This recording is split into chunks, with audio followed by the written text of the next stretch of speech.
regardless of anywhere you go. It's good to have you here around. So my name is Ifemenat, and I'll be your facilitator slash coordinator slash bestie for today.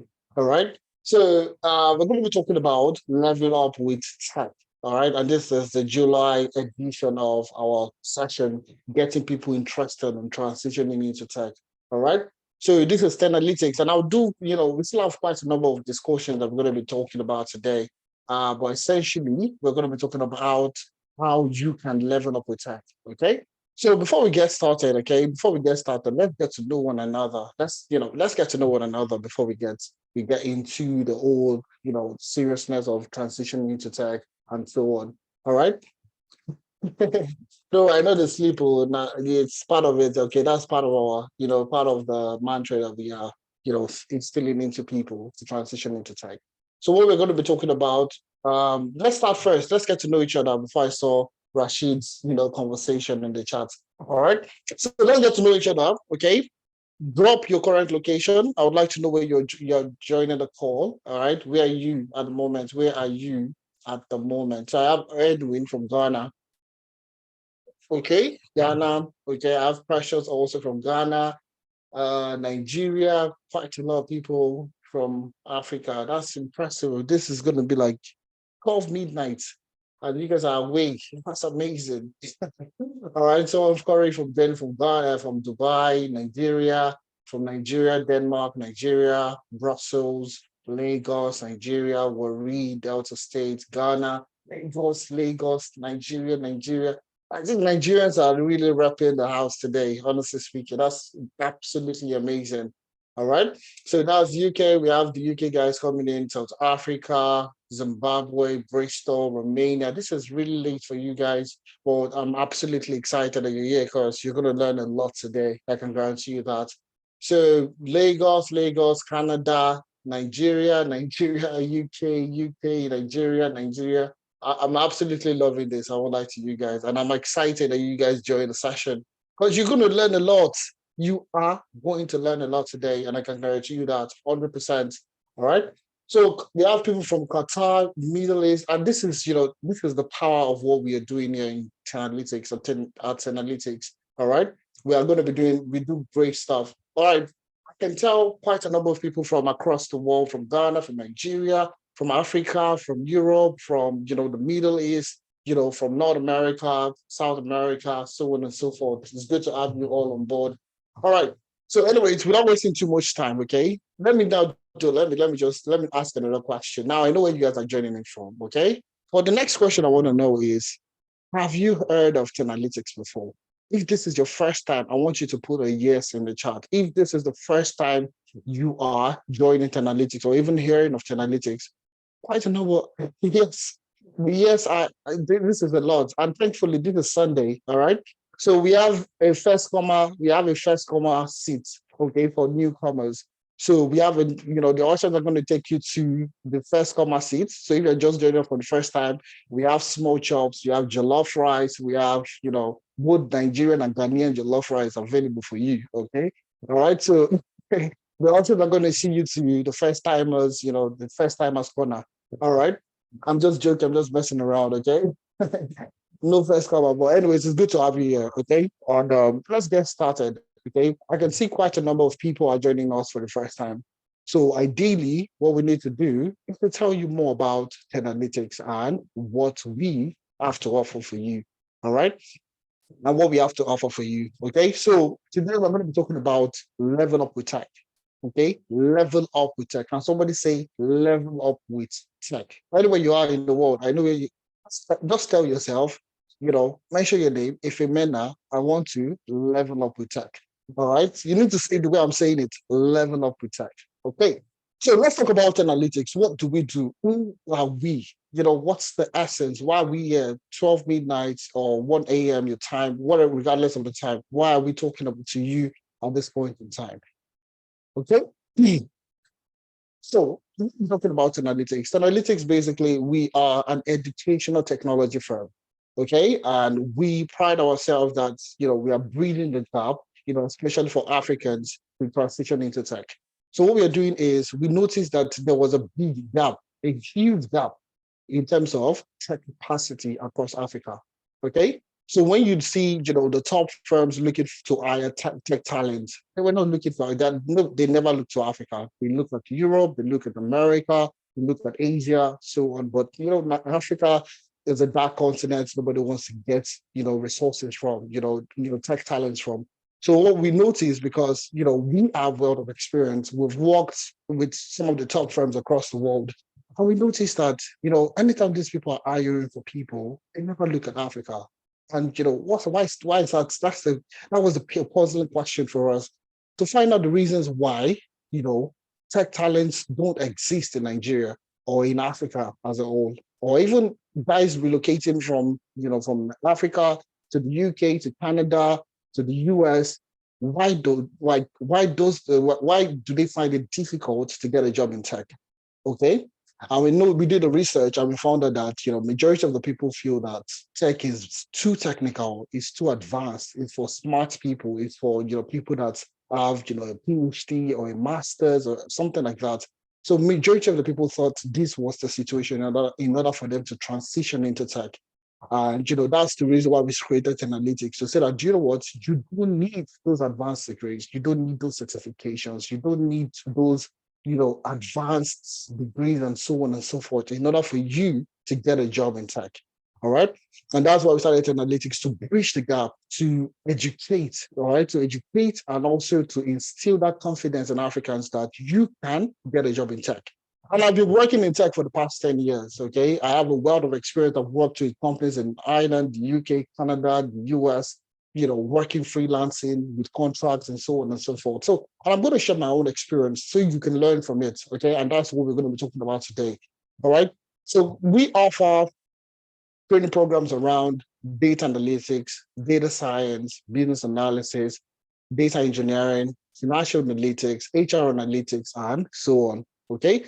So, and the way we do this, the way we instill this confidence, the way we help people transition into tech is through what we call experiential approach. So we have this experiential approach in which we train people based on people's experience.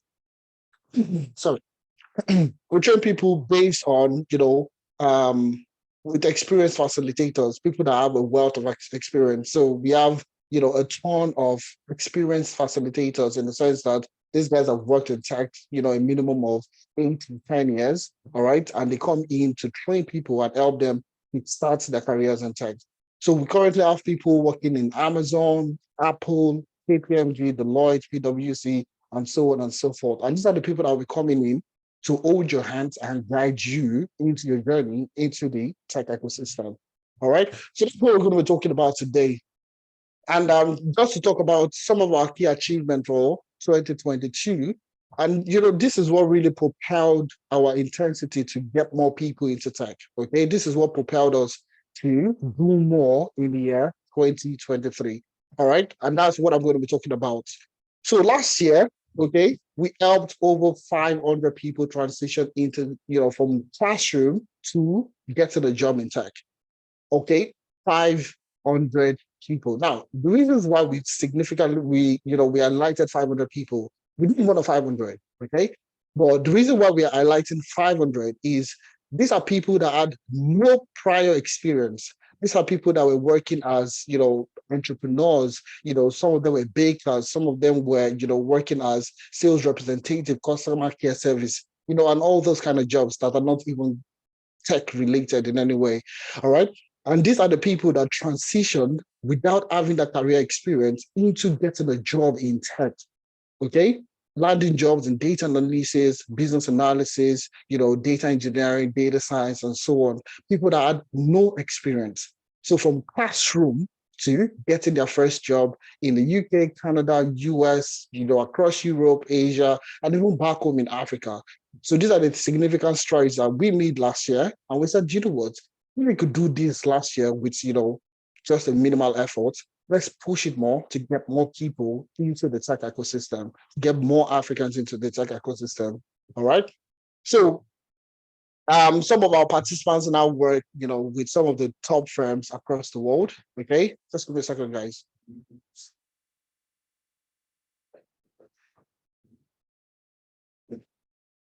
So some of our people now work with some of the biggest top tech firms across the world, working with firms like Frasers, HSBC, PwC, Nestle, Amazon, Microsoft, Corn Oil, Post Office, NHS, so on and so forth. The list is plenty. A lot of Lagos will say what is plenty. So we have quite a number of organizations, these people, our partners have transitioned into.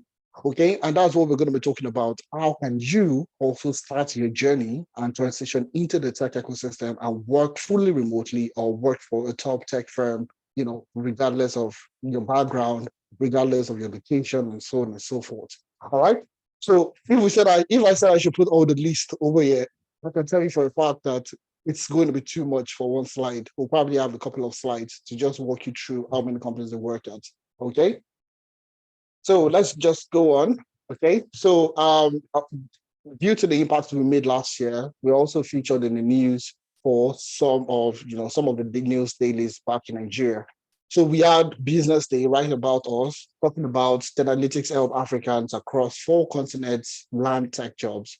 Okay, in our metrics, the same thing. We had the best and the largest, the biggest data analytics hackathon last year.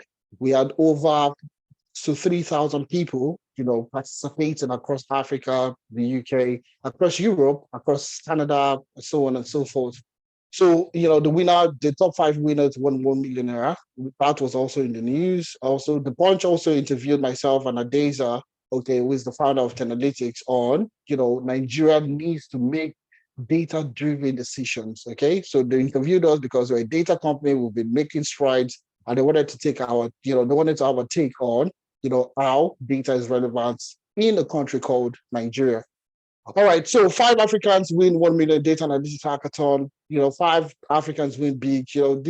I said it was the biggest. All right, we don't do small things, we do big things. You get me? All right. So PR Fire, because of the strides we're making, we did 500 last year, getting Africans into the tech industry. So PR Fire is based in Europe, not just the UK. So they cover Europe. They have publications across Europe. All right. So they wrote an article, reiterating that, Tenalytics reiterated its commitment to help Africans get tech jobs in Europe. Okay. So these are the things that we did last year. There are so many other publications, but, these are the ones that we'll be talking about today. So now the key question I want to ask you is, we are here 12 midnight. Okay. Some of us in the evening, some of us in the afternoon, regardless of the time. Okay. And the key question I want to ask you guys is, why choose a career in tech? Okay, that's the first question you need to ask yourself. Why choose a career in tech? Now, I want you to put it in the chat, okay? Why do you want to transition into tech? Why? Because that's a very key question you need to ask yourself, okay? And if it's for the money, I'm here for the money. That's the reason why I started, and I'm going to tell you my journey, okay? Because you're going to learn from it also. So if it's because of money, that's fine. It's absolutely 100% okay. All right. If you want to make a change in the world, that's also very okay. But I want to know, put it in the chat, why are you choosing a career in tech? What's that key thing that you're looking for? All right. And let's see how Tenalytics can help you achieve that. So let me look at the chat. Let me look at the chat.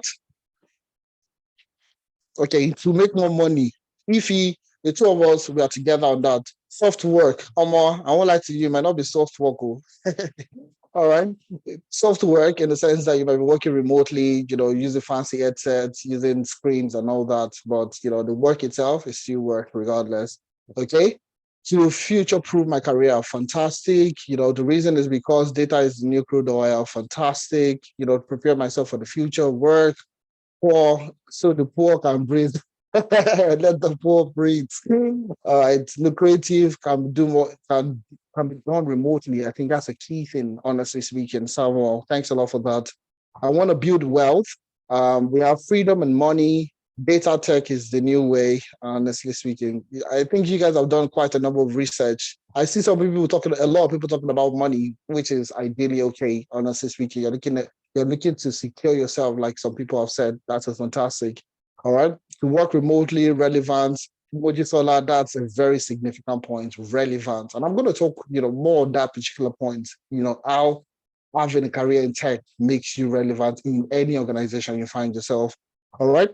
So I think we have quite a number of, we have quite a number of feedbacks, and everything is about career, upskilling, getting more money.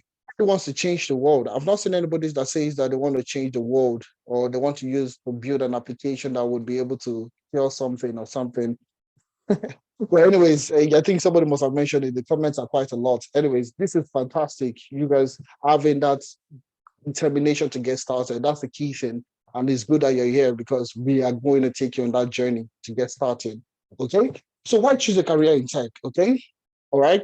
So the beauty about tech is it is an attractive career path for graduates and career switchers. Now, before, you can't just say that you can't study accounting in university and say that, oh, wake up the next day and say, do you know what? I want to use the next 6 months or the next 3 months to get, to transition from being a doctor to become an engineer. It's technically impossible. You can never make that switch. It's impossible. Whatever you studied in school, literally that's your destiny. Okay. All right. In order for you to get what you're looking for to make your career, you studied medicine, you need to be a doctor. You study pharmacy, you need to be a pharmacist, that kind of thing. All right. But now, tech industry has really dismantled that particular the roadblock that we had before. So now it's an attractive career path for both graduates and career switchers. Now, I fall into the career switchers because I transitioned from management consulting to data analytics, data science, business analysis. All right. So I transitioned. So, and that was all these things I'm doing currently. My current experience has nothing to do with what I studied in school. Zero. Just a little bit. Look at the statistics I did in 200, 300 level. That's all. But every other thing I did was on self-learning and coaching, mentoring, and so on and so forth. So let's talk about some of the things that you guys have mentioned already. All right. Great work-life balance, okay, and flexibility. Now, and I like to use myself for example, okay? Personally, I've not been to the office in the last 3 years. I'm not saying that's the case for every tech professional, all right?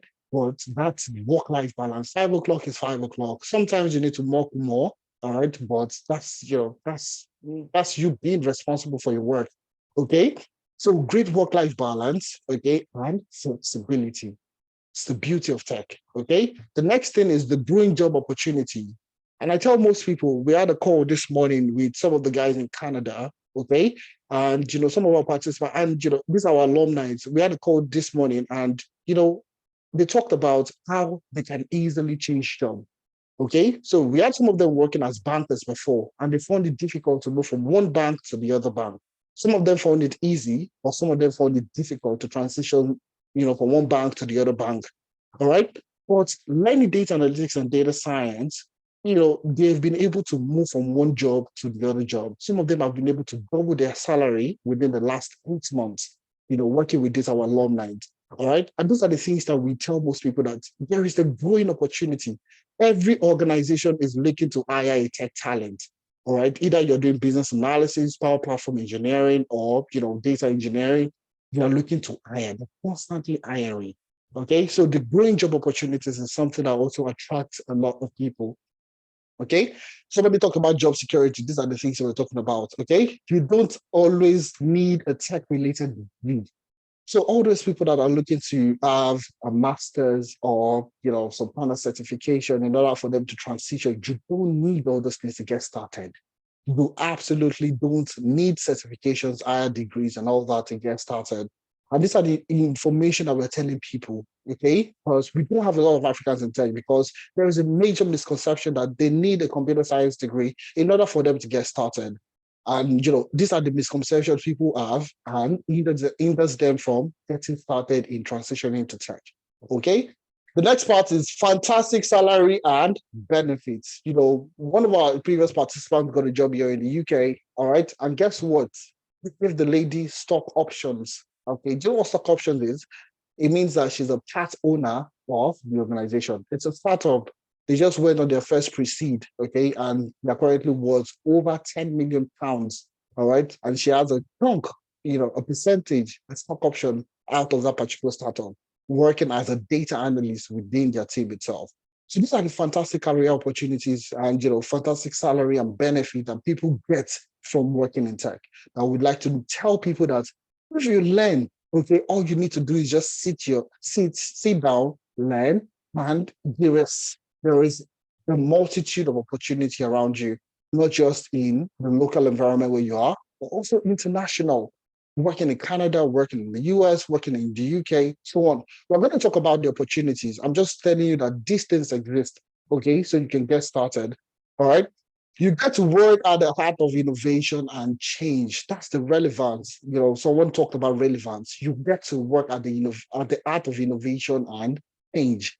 So there's no tech professional that is not relevant. Okay. And I'm going to talk about my own personal experience. Okay. And I'll share it. You'll see how every role is relevant in every single organization. All right. So these are the things that we're going to be talking about today, all right? And also talking about the tech opportunities, things that you can launch, quick wins as a professional, as an adult. You're not learning tech just for the fun of it, okay? Let's be true to ourselves. You're not learning it to just have fun, okay? You're learning it also to transition, quick wins. How can I make quick money? How can I just transition, to get something going for myself? That kind of thing. So that's what we're going to be talking about today. So if you wait to the end of the session, you get the recording. You will get the recording of the session only if you wait to the end of the session. It's just going to be about 2 hour session, all right, and we are just barely 30 minutes in. All right, let's get to meet the founders of Analytics. Okay, so you've met myself, if you met April. I'm the co-founder of Analytics. Currently, I work as the business data support lead at the post office here in the UK. All right, prior to that, honestly speaking, I've worked with quite a number of organizations, working as, global business systems analyst with Teleflex, working as a business intelligence developer with DPD. I worked as a data scientist, BI developer, data engineer. Okay. So my experience has cut across working full-time. Currently, I do more of contract and freelancing because it provides that more flexibility. All right, I'm going to explain all that as we go on. So that's my humble self. I've been training for the past decade. Okay, I have quite a number of experience cutting across different sectors, supply chain, logistics to health tech, education tech, so on and so forth. And that's what we're going to be talking about today. So I'll just call on Adeza quickly to just do his introduction, and I'll take it up from there. All right, thank you very much for that, Ife.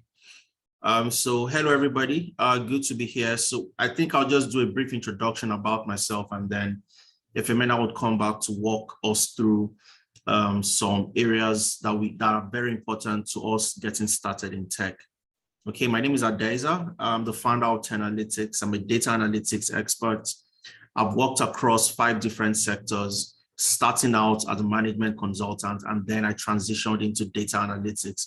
So myself and Ifemena, we started out as management consultants, and we actually worked for the same company at the very beginning stage of our professional career.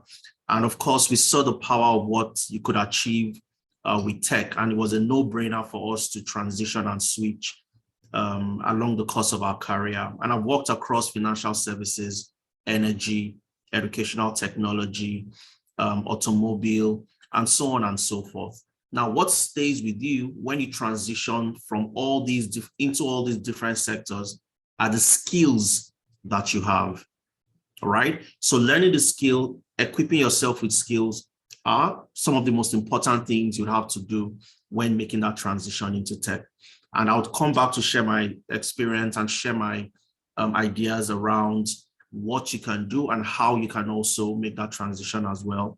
I have close to a decade in data analytics, and I've worked for several companies across the globe, from the UK to Africa to the Middle East, Asia, and so on and so forth.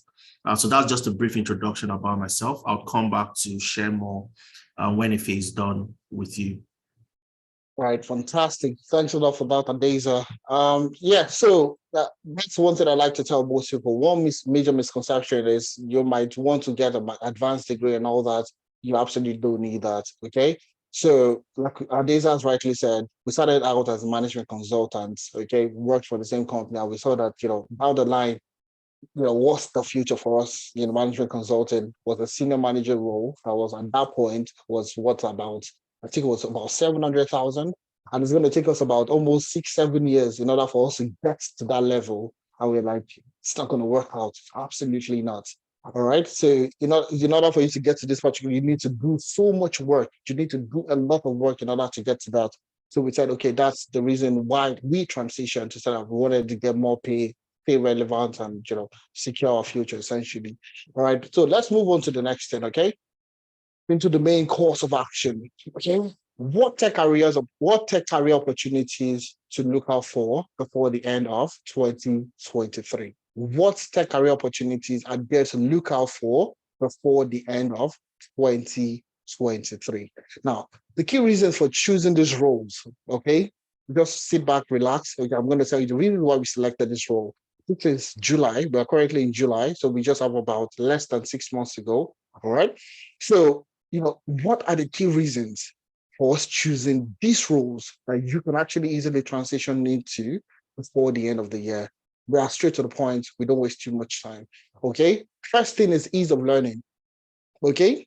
Ease of learning. And that's because one way or the other, we have worked as in the capacity of these roles. We just don't know that we have worked in the capacity of this role, but we have done that. Okay. So the ease of learning is the first thing that we're looking at. Okay. What career path can you transition into that is easy to learn? Secondly, is ease of transitioning. All right. You don't want to learn a skill today and you spend the next 6 months, 1 year looking for a job.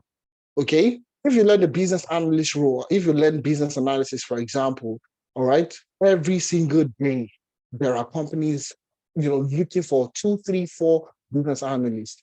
So you're actually not going to be searching for business analyst roles. There's always, a demand for business analysts. All right. That's one of the reasons why we looked at this, the ease of transitioning, the availability of these roles constantly all through the year. All right. So the ease of transitioning and getting a job. Okay. The last but not the least is what most people are looking for: high and rewarding salaries. Okay. And I'm going to talk about salaries as you go on. Okay. So these are the three criteria that we looked at, in order for you to land that tech role before the end of the year. All right. So ease of learning, ease of transitioning and getting a job, and high and rewarding salaries. Now, looking at these roles that we have here, which of these tech roles are you interested in? Let me ask you guys. These are the 7 roles that we selected. Okay. So which of these 7 roles are you interested in? Just tell me, is it business analysis? Is it data analytics? Is it data engineering? Is it power platform engineering? So on and so forth. Let me see. All right.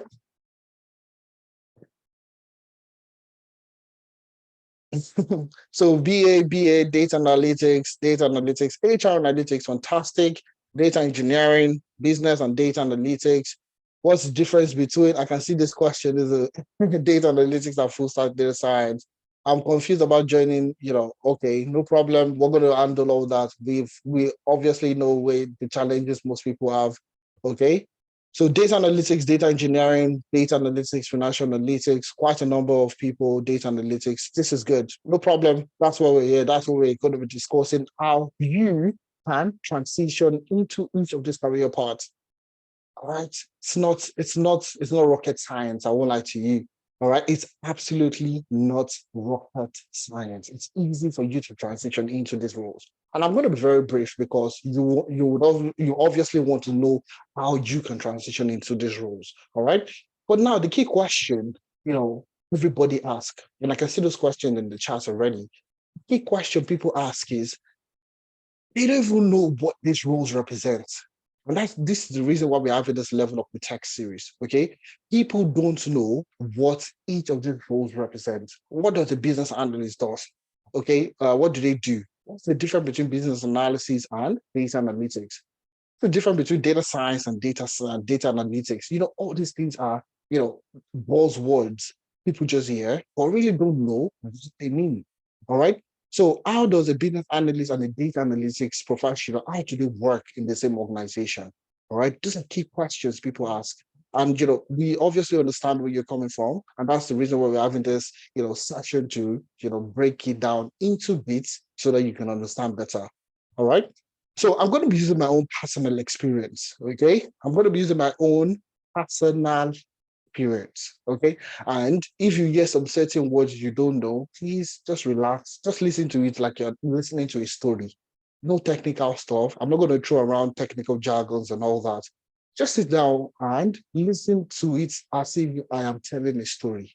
Okay. All right.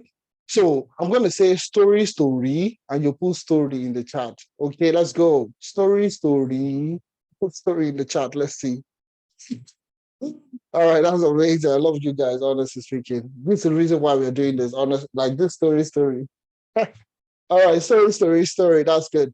So let me tell you, once upon a time, time. Anyways, let's jump into the story. Okay, this is my own personal experience. Okay, and I'm going to be explaining each of these roles in the next maximum of 20 minutes. All right.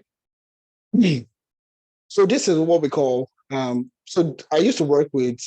I'm eating the name of this company. Okay, so the name of the business is Express Tech, Express Medicals. Okay, Express Medicals. Okay, the name is this name is not real, but it's an actual business. I've modified the name, and every other thing that has to do with the business has been changed. Okay, so basically, they provide medical technologies, okay, and medical technology firm. It's a medical technology firm. So they build medical technologies, and they offer medical services also along the line, okay. So when they started as a startup in Ireland, okay. I was working with them in Ireland, so they started as a little startup, okay, and we're just managing businesses just in Ireland, all the businesses that they were, all the services that we're rendering were just in Ireland. Okay.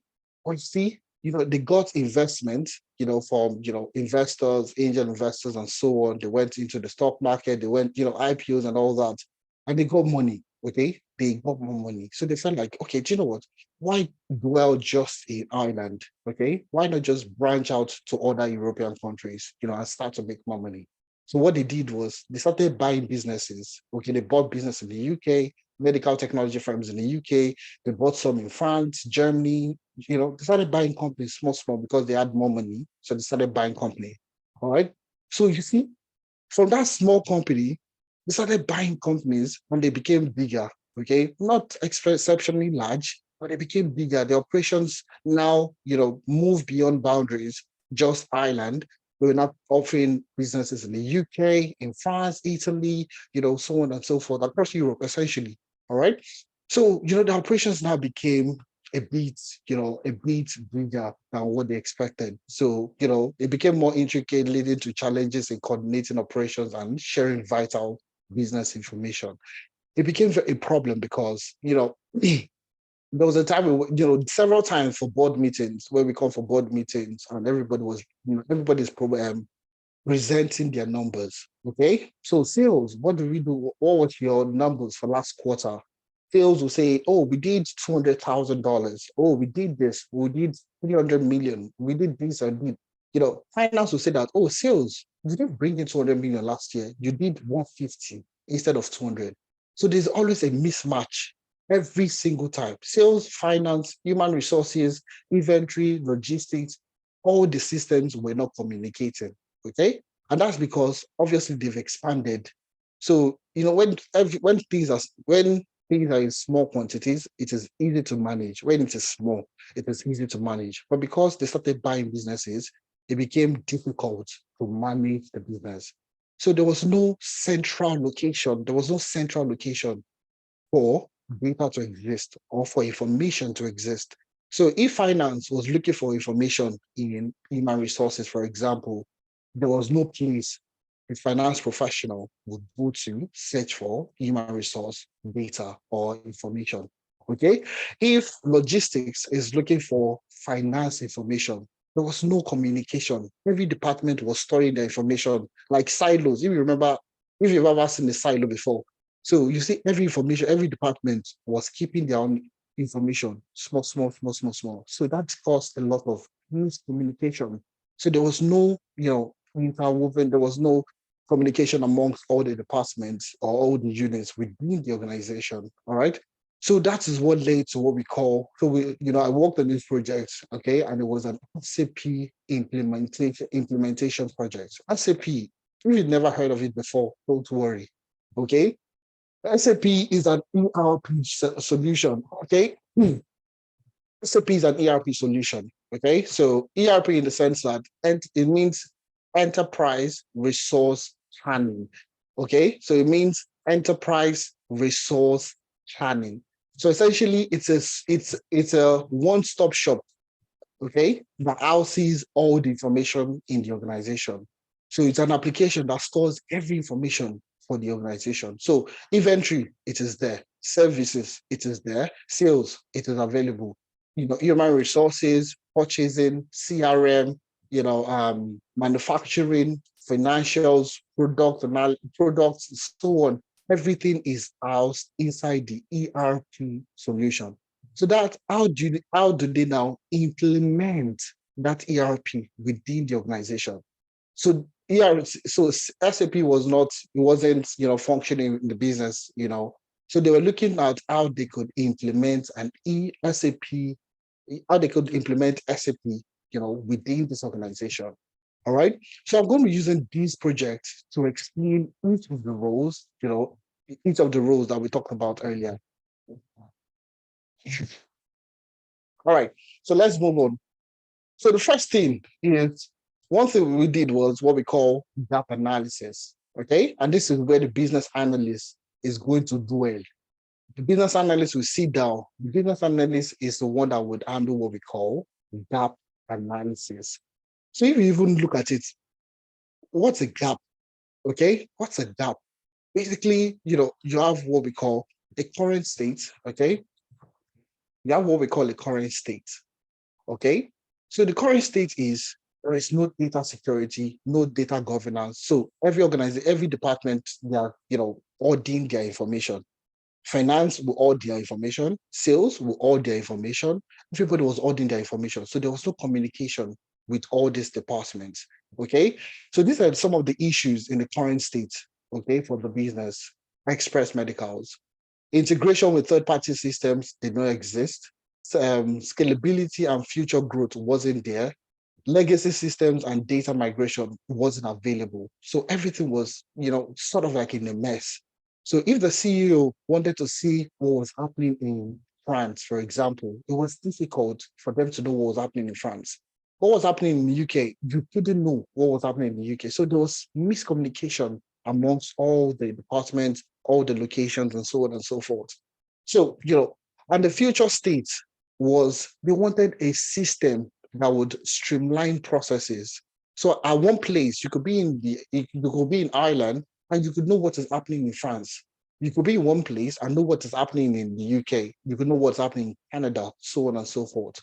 All right. The other thing they wanted is enhanced data visibility and accuracy. So, when they go for staff meeting or board meetings or, morning, drop-in sessions, when sales is reporting a number, finance should not quote a different number. Everybody should be on the same page. All right. So that's what we talk about, data visibility and accuracy. Improve collaboration and communication. That's straight to the point. Effective resources planning. Okay, resource planning. So in the sense that, materials, products for manufacturing, so on and so forth. All right. Just basically ensure that things are going as smooth and as straightforward as possible. So this is the role of a business analyst. The business analyst is going to analyze the current state of the business, okay? To analyze what is currently happening with the business, okay? What's the current state of this business, all right? And also do research to find out what the future state is, okay? And it would also do what we call interviews, requirement analysis, speak with stakeholders, brainstorming, brainwriting, in order to know what the future state will be for the business. So the moment you understand the current state and the future state, you start to understand the gaps within the organization. All right. So the current state, okay? Data is not available, information are kept in silos, different departments are auditing the information and so on and so forth. And the future state is, to harmonize information, to keep everything in the same place. So how do you move from the current state to the future state? That's the role of the business analyst. So you see, how to even identify the current state in the first place, that's the role of a business analyst. How to identify the future state, business analysis. Identify the gaps, business analysis. That's the role of a business analyst, but business analyst. Okay. So now it's the business analyst that will now come up with action plans.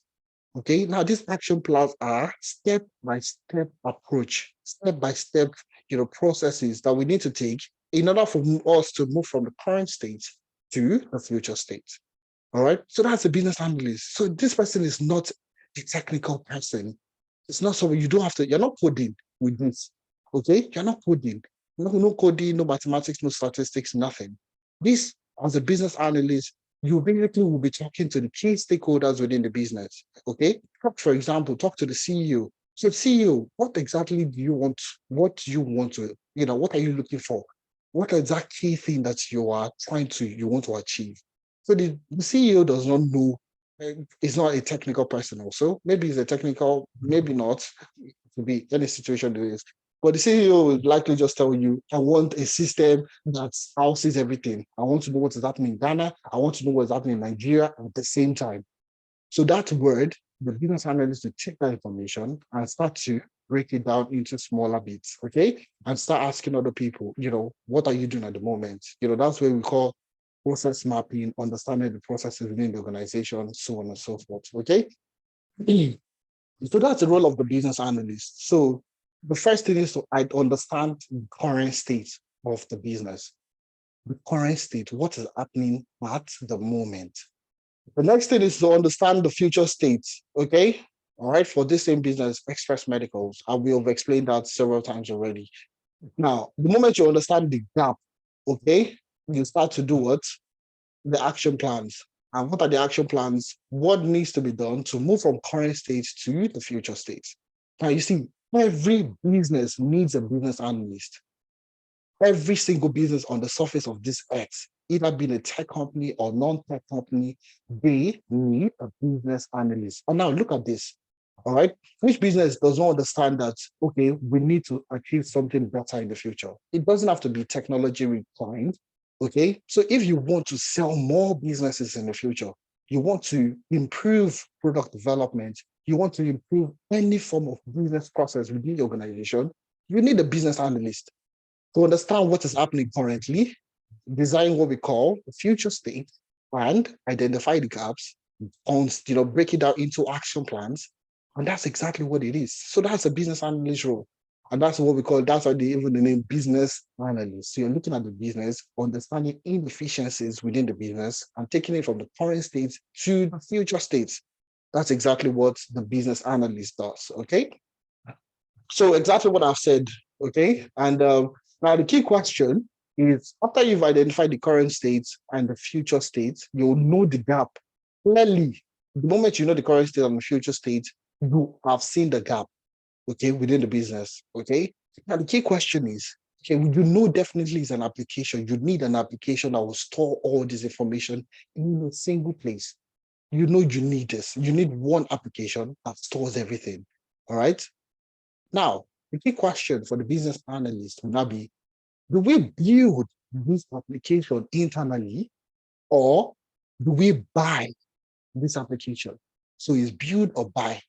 Now, also you need to do a bit of, a little bit of analysis, benchmarking. All right. So if you're building an application internally for this organization, what resources do you need? You need a software developer, you need the back-end, front-end developer, and all those kind of developer, top tech guys. Okay. All right. Sorry. All right. Do you need to build or do you need to buy? So when you weigh the options, so looking at these particular options, there was no need to build internet because that would take a longer time. Okay. That would take a longer time, a longer process, So to buy, there's an application off the market, off the shelf for us to buy. So what did the business do? So we bought SAP, or we what they call it, subscribed to SAP. We bought SAP and implemented it within the business. Now that implementation project also is the business analyst that is in charge of the implementation projects. Us implementing, talking to the users, understanding user acceptance and all those things, with the business analyst that's in charge of that. All right. So these are the things that the business analyst does. But I'll still break it down into individual roles. So The key role of the business analyst, we've discussed it extensively. Understanding the current state, the future state, understanding the gap, okay, and building action plans to move it from the current state to the future state. So some people call it as is, and to be. It's still current state and future state, not just English that they use mobile people. Okay. So it's still the same thing. All right. So the business analyst, would do what? Conduct interviews. All right. So these are elicitation techniques. These are requirement gathering techniques. All right. That is being used in order for them to garner information about the business. So they do interviews. You do what we call brainstorming. Brainstorming is very popular because we all talk about brainstorming, where everybody comes together to, think about the idea or come up with solutions to the problem. They also do what we call brainwriting. So brainwriting is something that you might have heard of it. So brainwriting essentially is brainstorming is bringing people together. Brainwriting is people who stay on your own and come up with your ideas individually. So nobody's coming together to brainstorm. When you say let's brainstorm, it means everybody's coming together. But when you say let's brainwrite, it means everybody go understand the problem, write your solutions, then we can bring it together, then harmonize, then filter and all that. All right. So, they analyze the document, existing processes, they collaborate with stakeholders, work closely with data engineers, they work closely with key stakeholders, the data engineer, the data analyst, the data scientists, financial professionals, HR professionals, just to understand the business and understand the inefficiencies, and they'll build, action plans to move it from, the different states. Okay. And they also do what we call perform feasibility studies, create use cases, user stories, process flows. That's exactly what I've said already. Use cases, user flow, user stories, process flow diagrams, to guide solution development. Okay, facilitate user acceptance testing. So when they implemented ASAP within this business, they will be the one to start, understanding the acceptance rate, why people are not accepting it, the issues, and so on and so forth, the issues, the backlogs, the blockages, and so on and so forth. So that's the role of a business analyst. So this person is not a key technical person. So a business analyst is not a programmer, okay? The business analyst is not a programmer. The business analyst is not a software developer. The person is just is just a person that understands the business and knows how to gather people together to achieve the solution. All right. So that's the role of the business analyst within this particular role. So they're the ones that outlined the business, but basically understand the gap and led to, which led to us subscribing or buying SAP. Okay.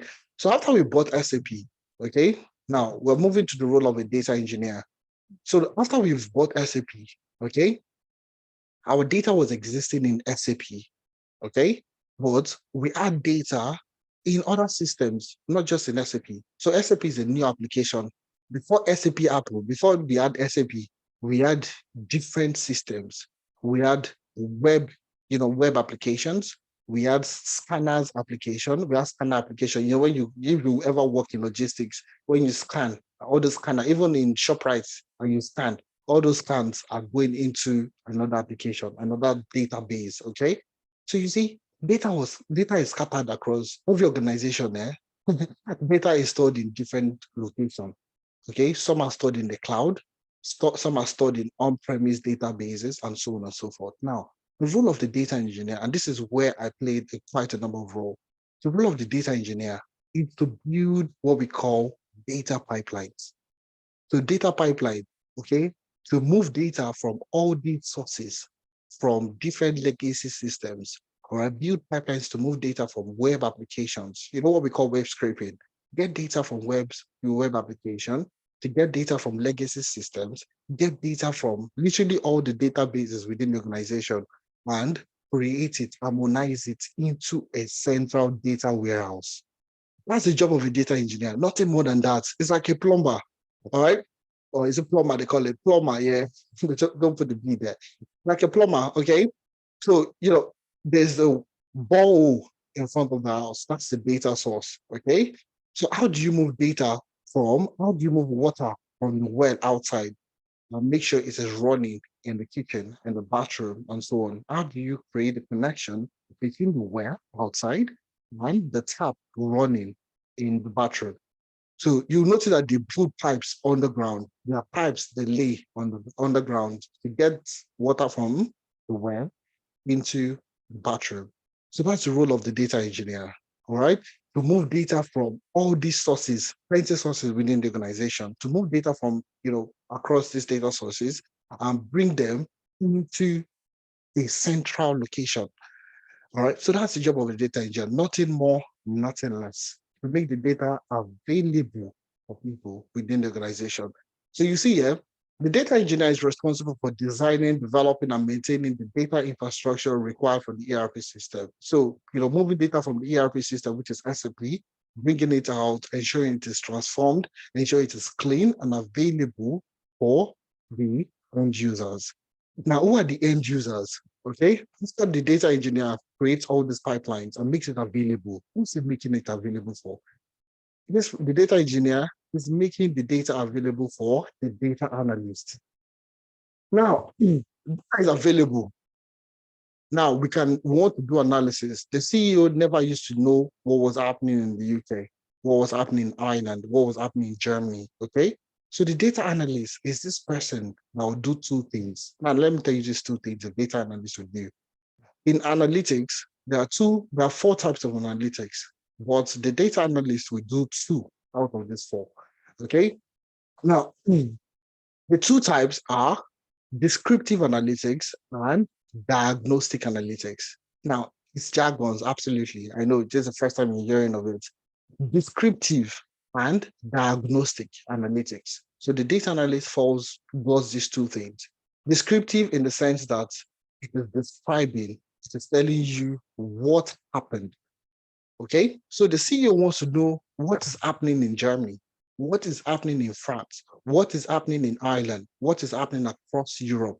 You understand? So it's the data analyst that will build a dashboard, a report that will be tracking what is happening in all these regions. So what's happening in France and compare it with what's happening in Germany. What is happening in the UK and what is happening in Ireland, compare it together, is the product doing better in this region than this region? Simple. What is happening in all these regions or what's happening in Europe as a whole? It's descriptive analytics. All right. So you're telling the story about what is happening. Now, the next part of it is diagnostic analytics. So diagnose to find the reason why something is happening. So if something is happening in France, take for example, a particular product is not selling well, all right, or there are delays in deliveries. Okay, so something that was supposed to be delivered in 3 days or in 2 days was delivered, or was not delivered in like 7 days or in 10 days. So there was a gap, of between 7 to 10 days, 7 to 8 days or thereabouts. Okay, so you need to find out the reason why it wasn't delivered on time. Why was that particular product not delivered on time? That's how you have to start doing the diagnostic analytics to find out the reason why this parcel, this medical product was not delivered on time. Now you start drilling, when did the product, when was the product scanned? Did it scan it well? Was it lost and found? Was it the fault of the manufacturer? Was it the fault of the delivery driver? Was it the fault of the company placing the order? You need to find out the reason why that particular thing happened. It could be positive sometimes, it could be negative. So it's not every time negative. Okay, it could be positive in the sense that we made 300 million last month in Germany. We made 300 million last month. That's good. But you also want to know the reason why you made 300 million. It is good, but you still want to find out the reason you made 300 million, because if I can make 300 million, it means that, let's see how we can do more in order for us to get from 300 million to 500 million. Do you understand? So that's what the data analyst would do. So you see a lot of data analysts building dashboards, building reports. Okay. All right. So that's what you'll be learning in data analytics, how best you can do these two things: descriptive analytics and diagnostic analytics. Okay. All right. So that's data analytics. So now moving on from data analytics, All right. Moving on to HR analytics. Now, the HR analyst is the person that has the data analytics skills that is good with data analytics, descriptive and diagnostic analytics. But this person is using it within the HR landscape. Okay, just HR. And we all know in every businesses, there are three key things in every business. In this world, there are only three things that make up every business. It's the process, okay? It is the technology, okay? And it's the people. These are the three things: the process, the technology, and people. And guess what? It's the people that drive the technology. It's the people that also drive the process. Without people in any organization, it's useless. All right. So how does an HR analyst, stay relevant within the business? It is using data analytics. So you see a lot of HR analytics roles coming up: HR analytics, people analytics, performance manager, and so on and so forth. Basically, this is a professional that knows data analytics and is using it within the HR landscape. So now time to hire, okay, within the organization. You know how to apply data analytics to do what we call succession planning, pay equity, all these pay compressions within the organization that never existed before. All right. So the HR analyst is now the one doing data analytics to tell a story about what is happening in the business, descriptive analytics, and why certain things are not happening. So, if there was a decline in performance, why is there a decline in performance? So what do? You use data analytics to analyze people data to essentially know why people are not performing well. Essentially, that's a nature analyst. Okay. So the next role is financial analytics. Okay. Money drives every business. Every business needs money to move it from one point to the other. Okay. So cash flow is king, money is king, and so on within the business. Okay. So the financial analyst is also a data analyst. Okay. That is in the finance department. Okay. So these are the people that will be doing financial analysis, financial modeling, scenario building, sensitivity analysis, And the good part about the financial analytics program that we have is it combines three things: corporate finance, investment banking, and data analytics. So the financial analyst is also that person that knows data analytics and is using it in the financial space. So this person is doing what? Telling stories about what's happening in the business. So when you do your financial statement analysis, you do your straight line, you use all those your techniques that you have in financial analysis to tell a story about what is happening in the business, and also tell a story on why certain things are happening in the business. So you see how everything is correlated together. So it's data analytics, but you're using it not just for operations, logistics, and all that. You're using it core in the finance department. And the reason why we did this is there's a high demand for finance professionals that have data analytics skills. All right, the same thing with HR professionals. So moving on from financial analytics, okay, to the full stack data science. Now, this is a person, it's still like it's a senior brother to data analytics. Let me put it that way. So, like I said, in analytics, we have four types: descriptive, diagnostic. Now, the third one is predictive analytics. Now, the data scientist is this person that does what we call prediction. So the data analyst is telling the story on what has happened and why it happened. That's the data analyst. The data scientist will take it a step further to tell the business what will likely happen, to predict, to forecast what will likely happen. So that's where you see machine learning. You do all the statistical modeling, statistical analysis to tell a story on why is happening. Okay, or what is likely going to happen in the future. That is what we call forecasting. All right, predictive analytics.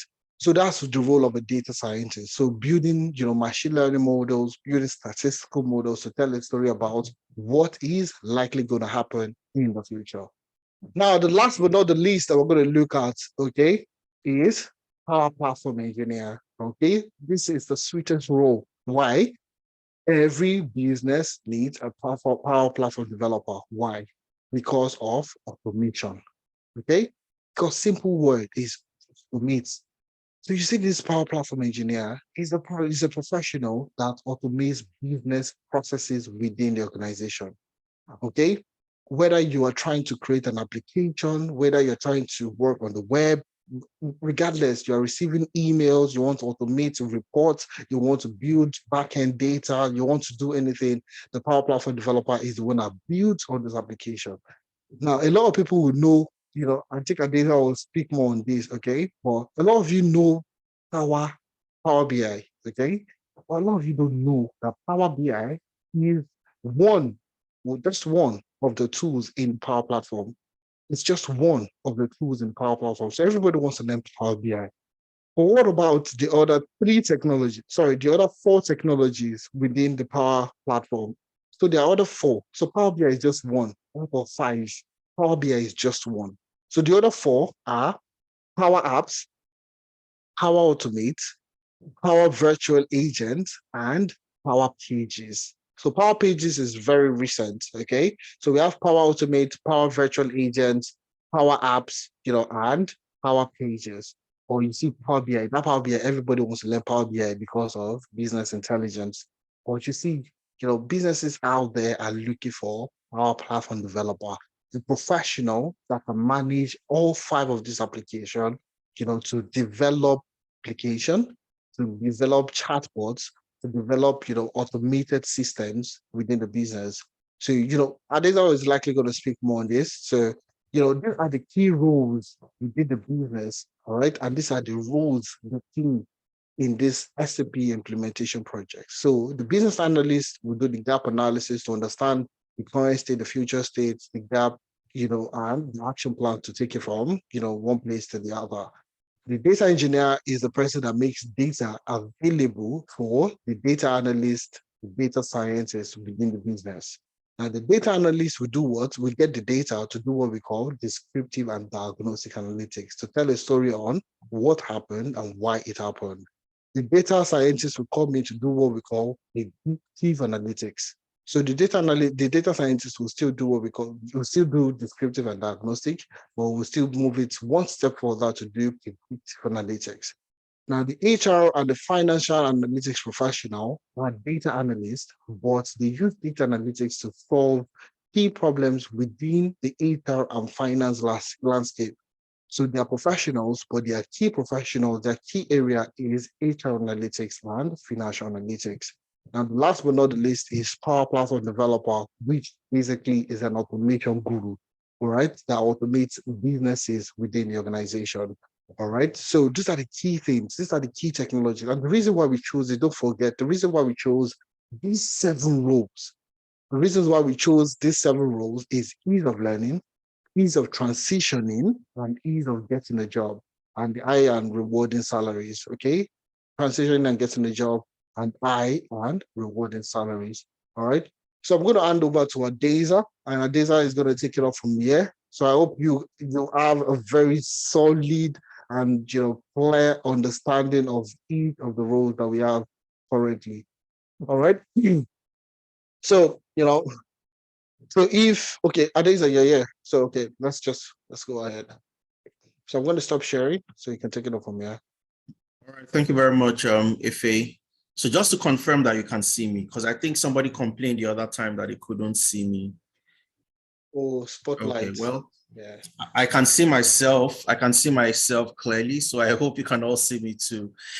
Okay, good evening, good morning, everybody. So what I'll do quickly, if he has given us a fantastic run through of all the different aspects, all the different programs we offer, walking you through a case study. All right. So what I'll do is you would have questions around, oh, I want to join the data analytics program. I want to become a data analyst. What does it take? What do I need to do? Or I want to jump into business analysis. What are the key areas I need to focus on to get into business analysis? So I'll talk about the tools, how long it takes, and so on and so forth. And then I would come back to take questions and answers and we'll wrap it up. Okay, so I'll do this within the next 1 hour. And I've seen that you've paid very rapt attention. So please make a note of your questions. You have questions, please make a note of those questions. And I'll be very happy to take your questions at the end of our session today. All right, so I'll just quickly share my screen. Okay, and then we'll dive into my presentation quickly. Now, if he has given us a rundown, like I said,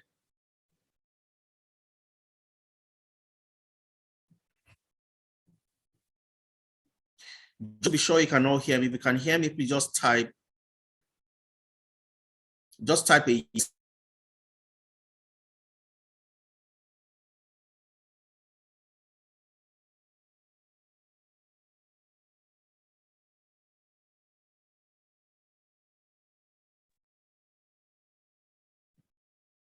Okay, sorry about that. I was trying to share my screen and then Zoom just crashed on me. So I'll start again and then I'll share.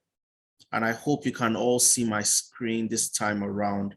Now, the demand for tech talents is absolutely phenomenal.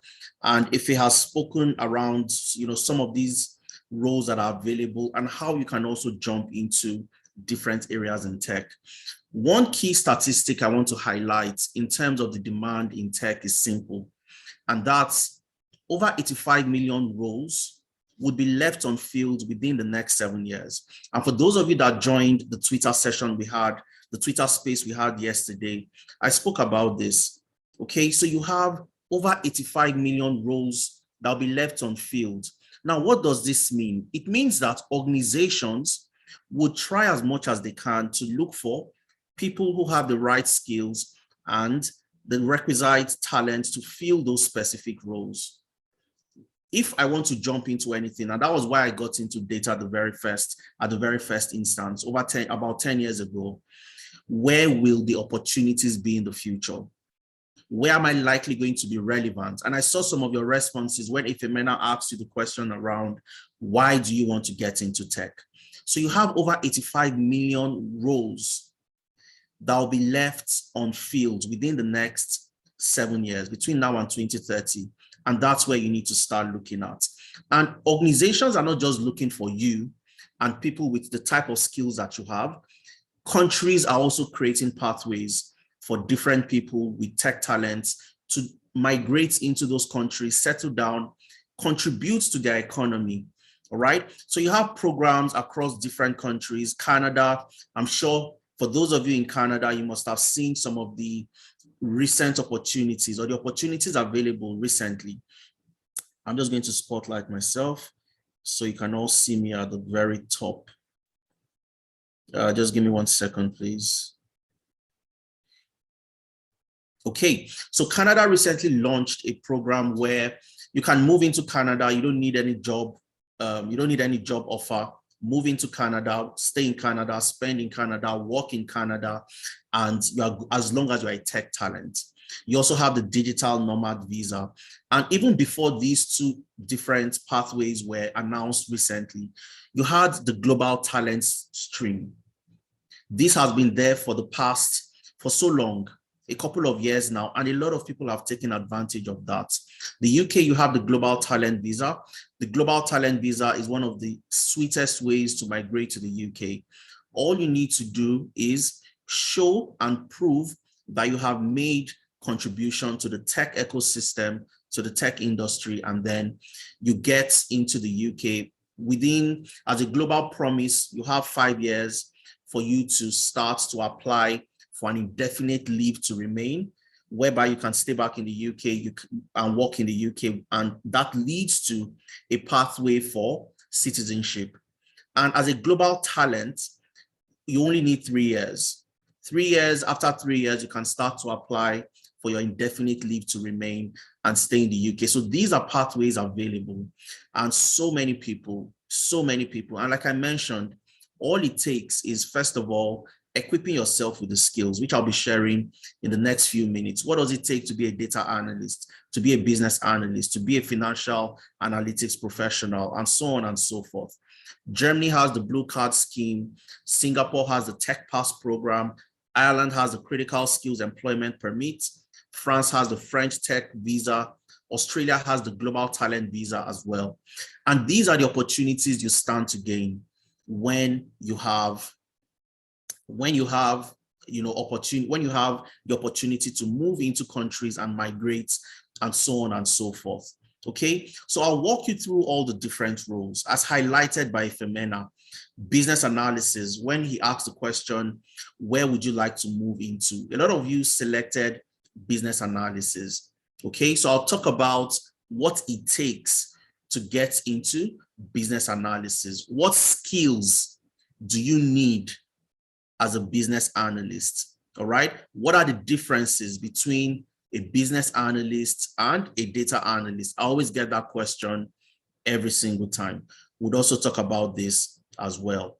Okay, so let's dive into it and see the different career path and the key skills you need to learn.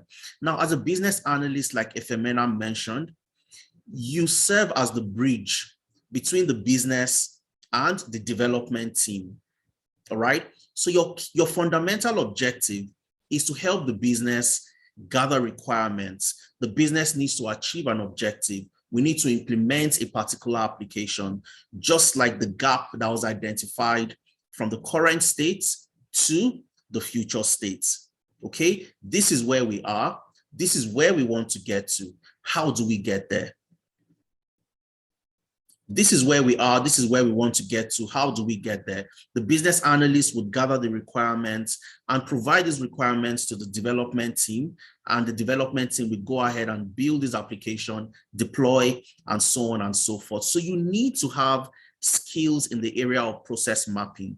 If Emena mentioned that, you need to know how to identify the current process, the as-is process, look for inefficiencies, and come up with strategies to optimize those processes, called the to-be process, which is the future state.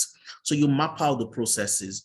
And in doing that, you also have a key role to play in initiating that project. So you must know how to initiate projects. You need to learn project initiation planning. You also need to learn how to manage projects, manage tasks, and manage different activities. So you learn Agile and Scrum for project management. You'd also learn the software development lifecycle, because you'll be involved in a lot of automation projects, involved in a lot of development projects, and so on and so forth. So you need to have these skills. Requirement fundamentals, which is a critical skill for a business analyst. Elicitation, where you are asking the right questions, conducting interviews and workshops to gather requirements from the business itself to hand over and monitor the developments with the development team. Stakeholder analysis and engagement, very important skill for a business analyst. And I left number one for last deliberately. SQL, Power BI, and Excel for data analytics. So people usually ask the question, as a business analyst, do I need to analyze data? Is it important that I analyze data? Is it important that I know how to manage data within the business? And I say absolutely. And I say absolutely. It is important that, I don't know why my Zoom is crashing. Guys, please, if you can.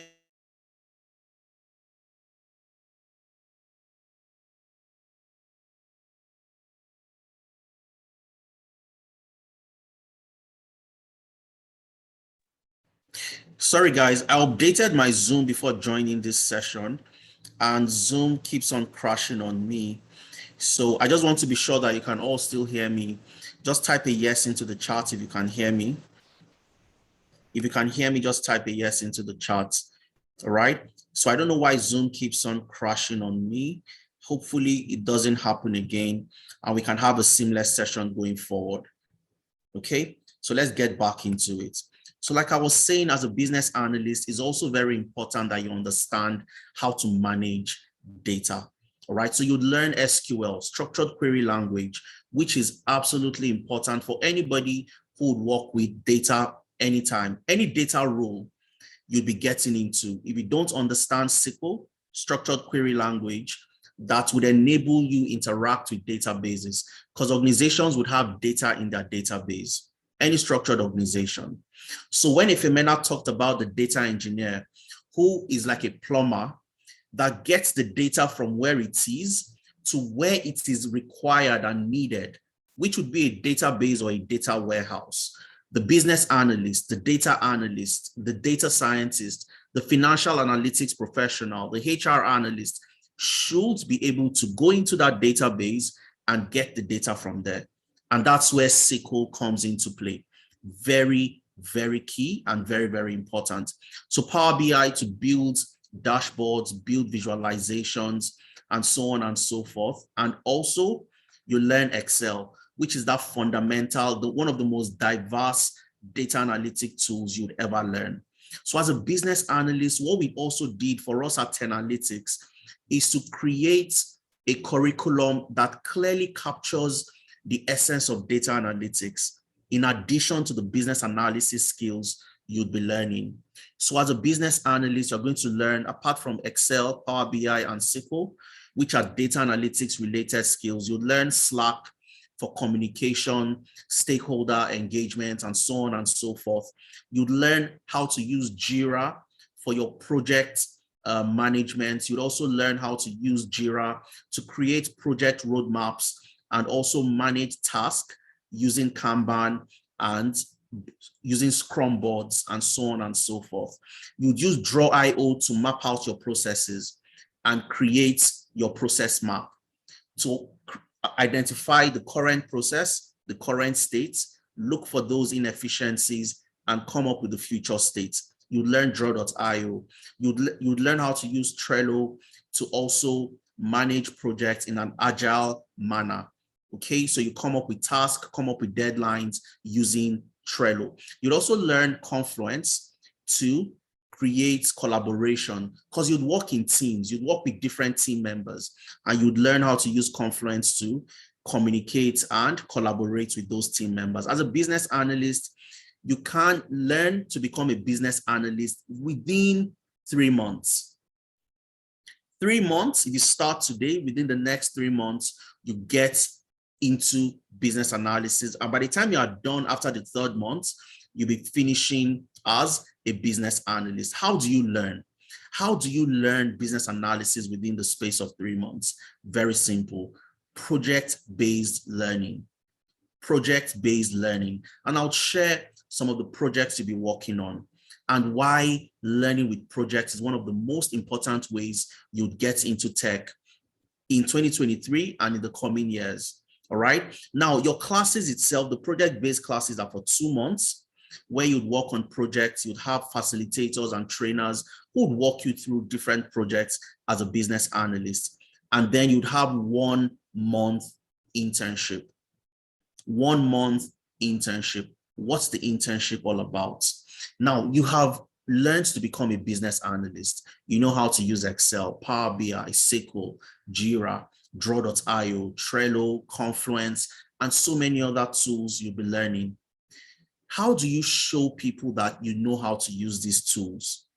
How do you show people that you know how to use Power BI to build dashboards? That's where the internship comes in. So your 1 month internship, you are building projects that you'd add to your portfolio. Because for a business analyst, you should have a link to your portfolio on your CV. So any recruiter that eventually wants to have a conversation with you, they click on that link, they have access to your portfolio, they see the amazing work you've done, and then they can call you in for an interview. And that's what you do during the internship.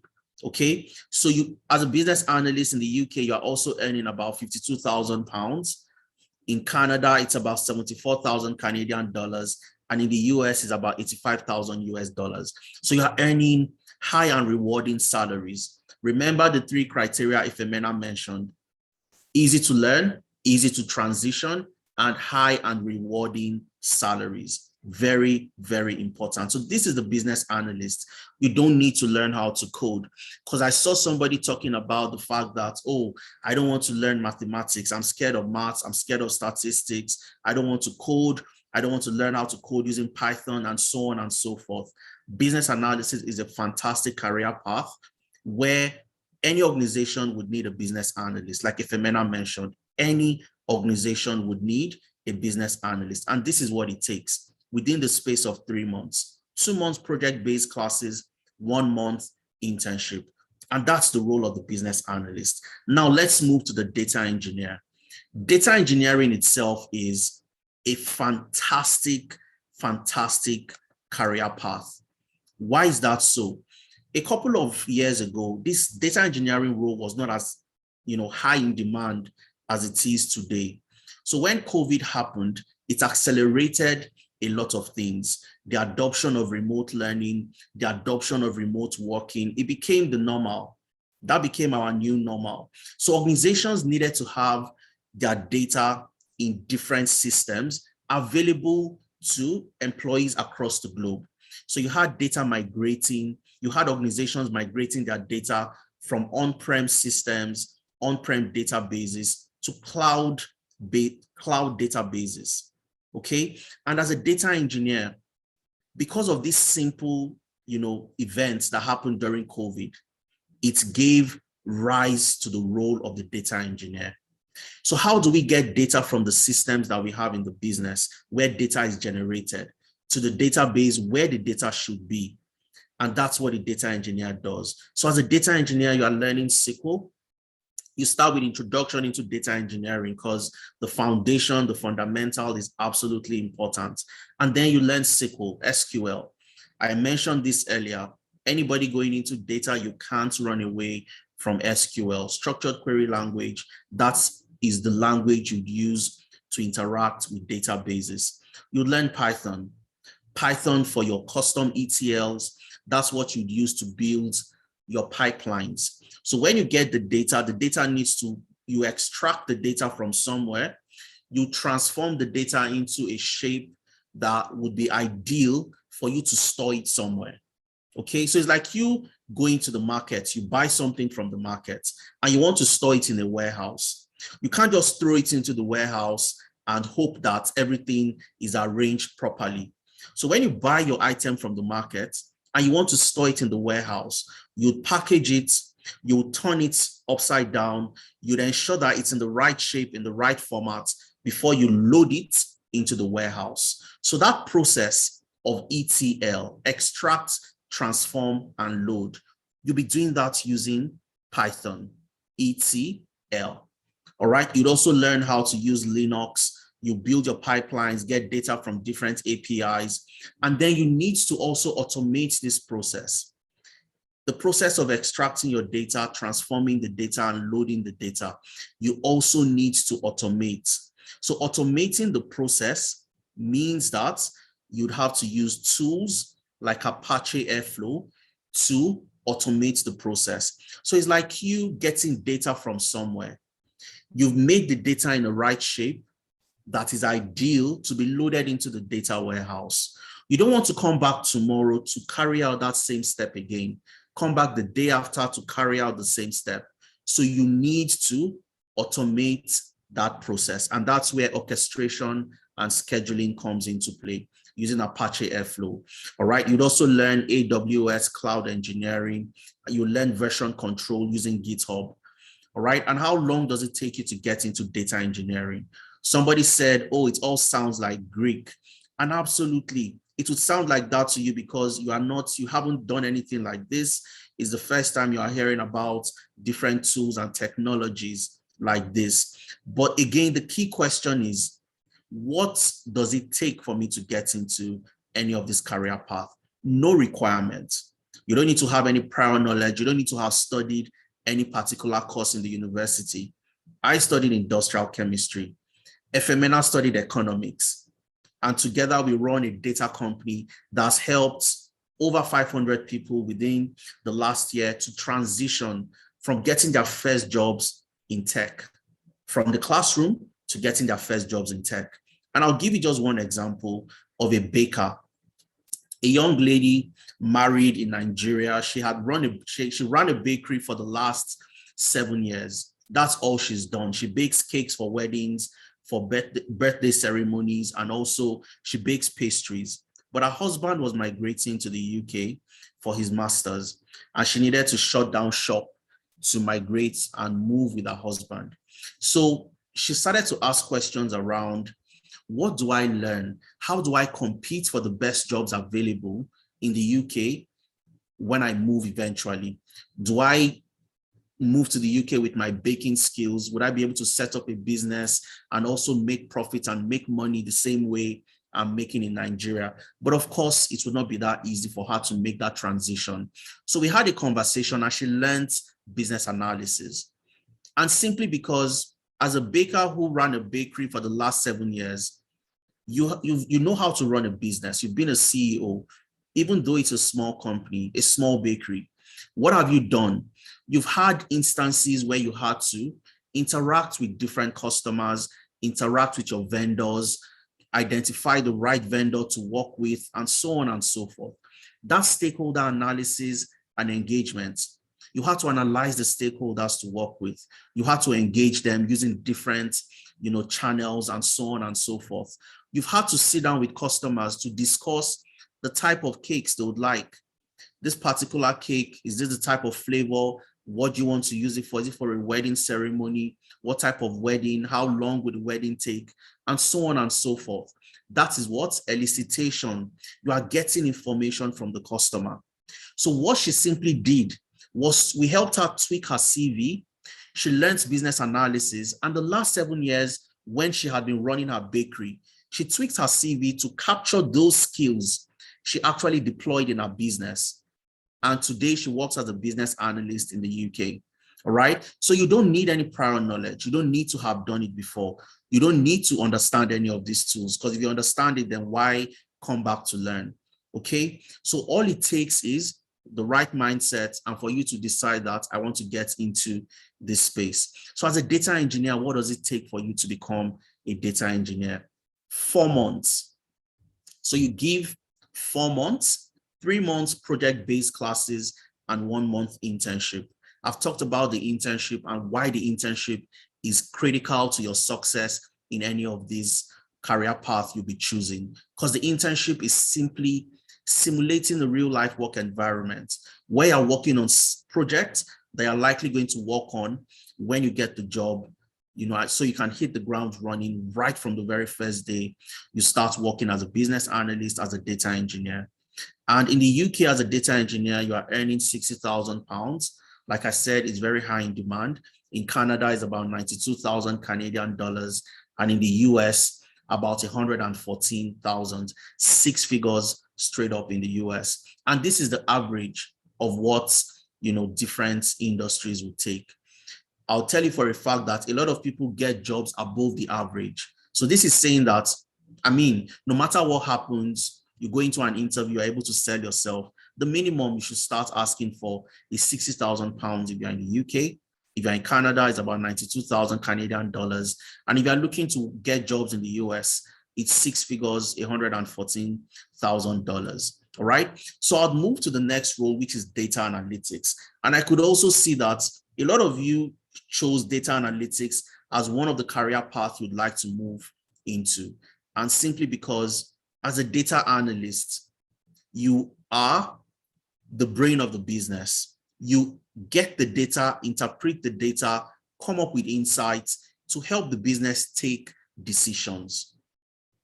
So the business would not know what to do. The company would require your feedback. They would need your inputs before they can take a decision, simply because they want to understand what the data is saying. As a business, we've been doing this for the last 5 years. Okay, or we want to measure and monitor our performance based on the targets we have set.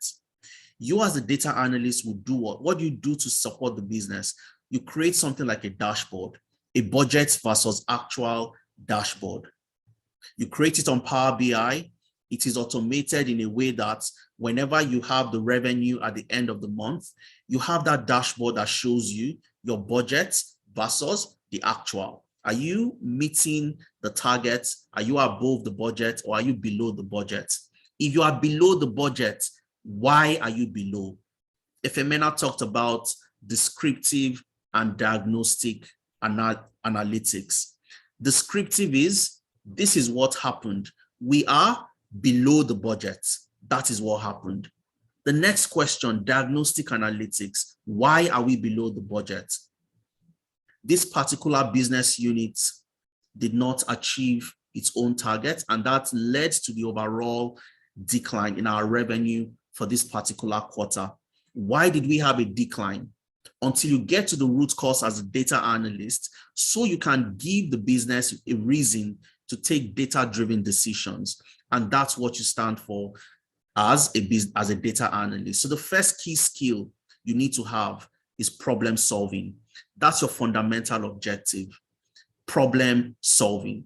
You need to understand the different techniques, how to use different frameworks to get to the root cause of a problem, break problems into multiple parts, and start solving those problems one after the other. So number one is problem solving. You must learn that. Once you understand problem solving, you know the CRISP DM framework, for example, how to start a data analytics project, what is involved, how to go through the cycle, and how to exit and end the project. You understand all these frameworks. You know the type of tool you need to deploy to solving a problem. All of these comes under problem solving. Once you understand problem solving, you move on to Excel. Excel, like I mentioned, is that versatile data analytic tools you will ever learn. Okay, Excel is very vast, very versatile when it comes to data analytics. And most of the time, it's highly underrated. People would say, oh, I know how to use Excel, until they learn Excel with analytics and realize that, wow, there's so much to Excel for data analytics than they ever could imagine. So you learn how to use Excel, create pivot tables, create pivot charts, create dashboards to showcase what the data says to help the business take decisions. So once you know how to analyze data using Excel, you move into SQL. I talked about SQL. SQL for anybody in data is critical because data would be in databases. You need to access the data, manipulate, interact with the database, get the data that you need to perform your analysis. So SQL is critical. Power BI would help you build visualizations, would help you come up with data analytics visualizations and build business intelligence solutions for the business you'll be working with. So the process of getting your data, analyzing the data, transforming the data, coming up with a dashboard to show the business that this is where we are, this is where we need to be, these are the things that happened, and based on what has happened, these are the different actions we need to take. You have your recommendations. You have everything on a single snapshot called a dashboard built using Microsoft Power BI. And that's the power of Power BI for data visualization. You'd also learn Tableau. And Tableau, very similar to Power BI, can carry out data visualizations as well. Visualize your data, you see what the data is all about in a single snapshot, and then you can start to make decisions based on the analysis you've carried out as a data analyst. You'd learn data storytelling, you'd learn ChatGPT for analytics. So you have new trends that are coming up. And people would ask the question that these new technologies, the AI technologies and the new data trends coming up, will it likely take my job? I get that question all the time. Will this take my job? And I say, why would it take your job? It would only take the jobs of people without the skills to leverage these new technologies. So some of the things you'll be learning in the data analytics program is ChatGPT for analytics. How do you leverage a personal assistant?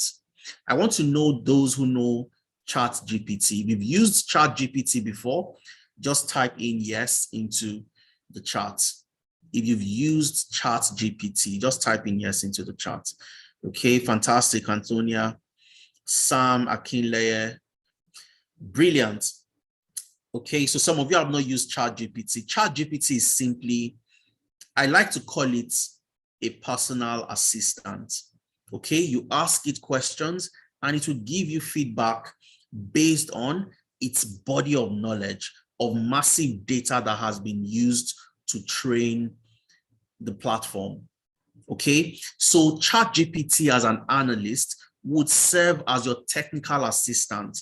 So you have data that you need to analyze in your company. You don't know how to start.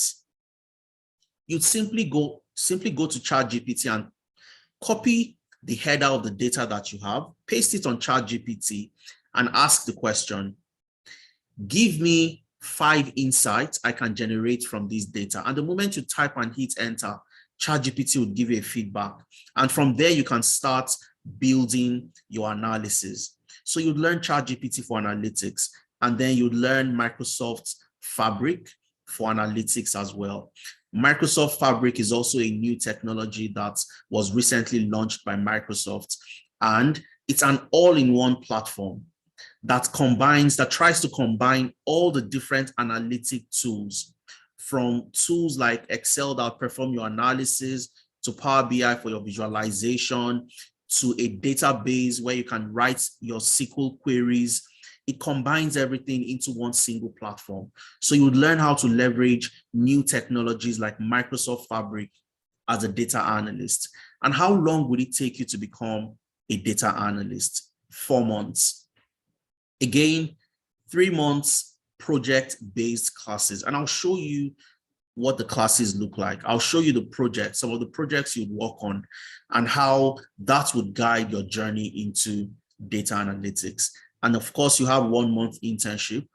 Every program you join, you'd get the 1 month internship, because it's not just about learning, it's also about getting a job. Okay, so you've learned all the things you want to learn in class. And this is where you'd see so many people, they'll tell you that I've been trying to transition, I've been trying to switch. I've been watching videos on YouTube, I've been watching videos on Coursera, I've been watching videos here and there, but I really can't make the switch. And the reason is very simple. And we know the reason why people don't get jobs. And I'll be sharing the strategies that we at Analytics have deployed to ensure that we bridge that gap between the classroom and getting a job, and how you can also leverage those strategies to get more success out of your job applications. In the UK, as a data analyst, the average salary is about £40,000. In Canada, is about 64,000 Canadian dollars. And in the US is about $72,000. And the beauty is you can work from anywhere. You can work remotely. You are in Ghana, you are in South Africa, you are in Cameroon, you are in Nigeria. You can work remotely, work for organizations, work for companies in the US, work for companies across Europe, earn in dollars and earn in euros. All right. So that's for the data analyst. Now moving to the HR analytics program. Like Ifemena mentioned, HR today is used to doing a lot of very mundane tasks, monitoring leave, monitoring people absenteeism, people that are absent from the company. But then HR needs to transition from a cost center to a more strategic role, to sit on the table and take more strategic decisions, and also give insights about people-related issues within the company. So as a HR analytics professional, what are the tools and skills that would help you come up with insights, identify attrition and the factors that are leading to attrition, so that you can start having things like stay interviews instead of exit interviews? So if you know why people have been leaving, and you know the factors that impact attrition in the company, you can start to sit down with people to have interviews for them to stay and remain in the company, rather than having exit interviews when they have dropped their resignation letters. And some of the tools that would help you do that as a HR analytics professional is problem solving. You need to understand the right frameworks, the right techniques to deploy to solve problems. So the same data analytics skills that you'll be learning as a data analyst, as a HR analytics professional, you'd also learn problem solving. You'd learn how to use Excel to handle data, come up with insights, analyze the data, build dashboards, summarize your data using pivot tables, pivot charts, different functions, lookup functions, the VLOOKUP, the XLOOKUP, and so on and so forth. You'd learn Power BI for data visualization, for data analytics. You'd understand how to use Power BI to come up with dashboards and reports to help the business take decisions. You'd learn SQL as well to handle data, interact with the databases. You'd learn HR analytics and performance evaluation, HR metrics and life cycle. As a HR professional, what are the metrics you need to take note of? What are the metrics you need to measure in the business to ensure that you give the business the right type of decisions to take to keep the business going? Like Ifemena mentioned, people, processes, and technology. Without the people, you don't have a business. And this is where, as a HR professional, you can shine. And the beauty, like I mentioned, you don't need to have any experience working as a HR professional. For those who would like to dive into HR related roles, this is the perfect place for you to start. You join the program, you learn all these skills, you learn HR analysis and dashboarding, how to build dashboards using tools like Power BI and Excel. You learn how to automate your reports. So reports that you'd have to come up with every week and present, rather than doing it every week, you have the report created once and it is automated, and that makes life a lot easier for you. And then you have building your case and creating action. And this is where, as a HR analytics professional, you are not just learning, but you also learn how to build your case. In your company, how do you show yourself? How do you showcase the new skill you have learned so that you get recognized and you get elevated, or you get promoted, or even get a new job in a different industry as a HR analytics professional? And how long does it take for you to learn this? 4 months. Meaning that the month, we are currently in July. If you start now, between now and November, you are wrapping up with the program and you are starting your journey, getting a job as a HR analytics professional. You learn for 3 months, project-based classes, 1 month internship, like I mentioned. In the UK, as a HR analyst, you are earning about £32,000. In Canada, it's about 71,000 Canadian dollars. And in the US, it's about 62,000 US dollars. You have financial analytics, which of course it has 3 key things. So the salaries are not low. Joshua is saying, why are the salaries low? I mean, 32,000 pounds in the UK. If you notice, I'm just going to go back a little bit. All right. Now, if you look at the amounts in Canada and you look at the amounts in the US, you would see that for some regions, they pay higher than, regions like the UK and so on. Okay, so different countries would value different roles differently. And like I mentioned, these are averages. These are what? Averages. Okay, so I'll just simply go back to the financial analytics. You can see that comparing HR analytics and financial analytics, HR analytics gets an average of 71,000 Canadian dollars in Canada. But if you look at financial analytics, it's lower than HR analytics. Okay, so the regions could also play a critical role in how much you get paid.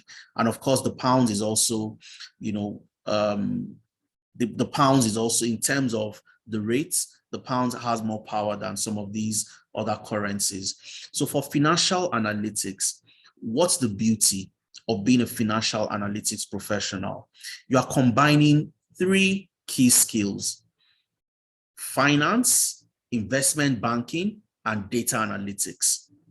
Finance, investment banking, and data analytics. So you learn the data analytics skills to help you handle, manipulate, analyze, visualize financial related data. You'd also learn how to carry out fantastic tasks like financial modeling, valuation, sensitivity, and scenario analysis. You'd learn accounting fundamentals. And of course, using these tools to analyze financial related data. There is no organization. Accounting, like people say, is the language of business. Every business, every organization needs a financial analyst, somebody that would help them crunch the numbers using these different analytic tools, building dashboards, showing them future progressions. What do we need to do going forward? Okay, can we create a financial model? And a typical financial analytics program with us at Analytics, you build your model from scratch. Okay, so you'd pick a business and maybe, for example, you'd say, I want to work on a model for a startup. a startup in e-mobility business. And from your business, the business you've come up with, you'd come up with all the different assumptions, and you build your model from scratch until you have a fully fledged financial model. So you are learning all these skills, and also coupled with the data analytics skills that help you crunch the numbers, manipulate the data, come up with insights, and so on and so forth. How long does it take you to learn financial analytics? 4 months as well. 3 months project-based classes, 1 month internship. Project-based classes, 1 month internship. And for a financial analytics professional in the UK, it's about £51,000. In Canada, it's about 69,000 Canadian dollars. And in the US, it is 74,000 US dollars. Now, full stack data science. Full stack data science, like Femena mentioned earlier, you are helping the business look into the future. What is likely going to happen in the future by building machine learning models. Okay, so you are building machine learning models, carrying out predictive analytics to see into the future. So if in the last 5 years or in the last 3 years, this is what has happened, what is likely going to happen in November, so that as a business, we can start to plan ahead of time, plan our resources, plan our revenue, plan funding, and so on and so forth, based on what is likely going to happen. And that's the beauty of predictive analytics. And anything that has to do with prediction, forecasting, it is hinged around statistics. So you need to understand statistics. That's the very first part. So how do you forecast? What forecast technique do you have to deploy? What forecasting technique do you have to deploy to come up with that particular solution? So you'd learn statistics. And the beauty of the way you'd learn statistics is you're not learning theories. You would learn and you would apply them. So remember the statistics you learned in secondary school, in high school, in the university, your measure of central tendency, your mean, median, and mode, which all seemed like very abstract, concepts. You'd understand how something as simple as measure of central tendency, your mean, median, and mode, can be deployed to building a forecasting model, a forecast model using different techniques. So you are learning by applying. You'd apply all those things you learned in school, and they start to make sense to you, all right? You'd also use Excel. You'd learn Excel for forecasting and predictive analytics. So not Excel just to build a dashboard or Excel just to understand what has happened, but you'd learn how to use Excel to forecast into the future, okay? You'd also learn Tableau for forecasting and predictive analytics. You learn SQL, structured query language. Like I mentioned, SQL is absolutely critical for anybody getting into tech, especially within the data ecosystem. You learn Python programming. Of course, as a data scientist, you cannot run away from Python. And that's simply because you'd be building machine learning models. You'd carry out exploratory data analysis. You'd wrangle data, and you'd use Python to help you accomplish all these different tasks. Okay, you'd also build your machine learning models, supervised machine learning, unsupervised machine learning, that would help you look into the future. Okay, this is what has happened in the past. Based on what is happening now, I can tell what would happen in the future by deploying machine learning models built using Python. And also, you build projects on computer vision. All right. So the technologies that you have on your mobile phone, some of you take your iPhone, you put it in front of your face, and the iPhone would unlock. So what is that technology that unlocks your mobile phone?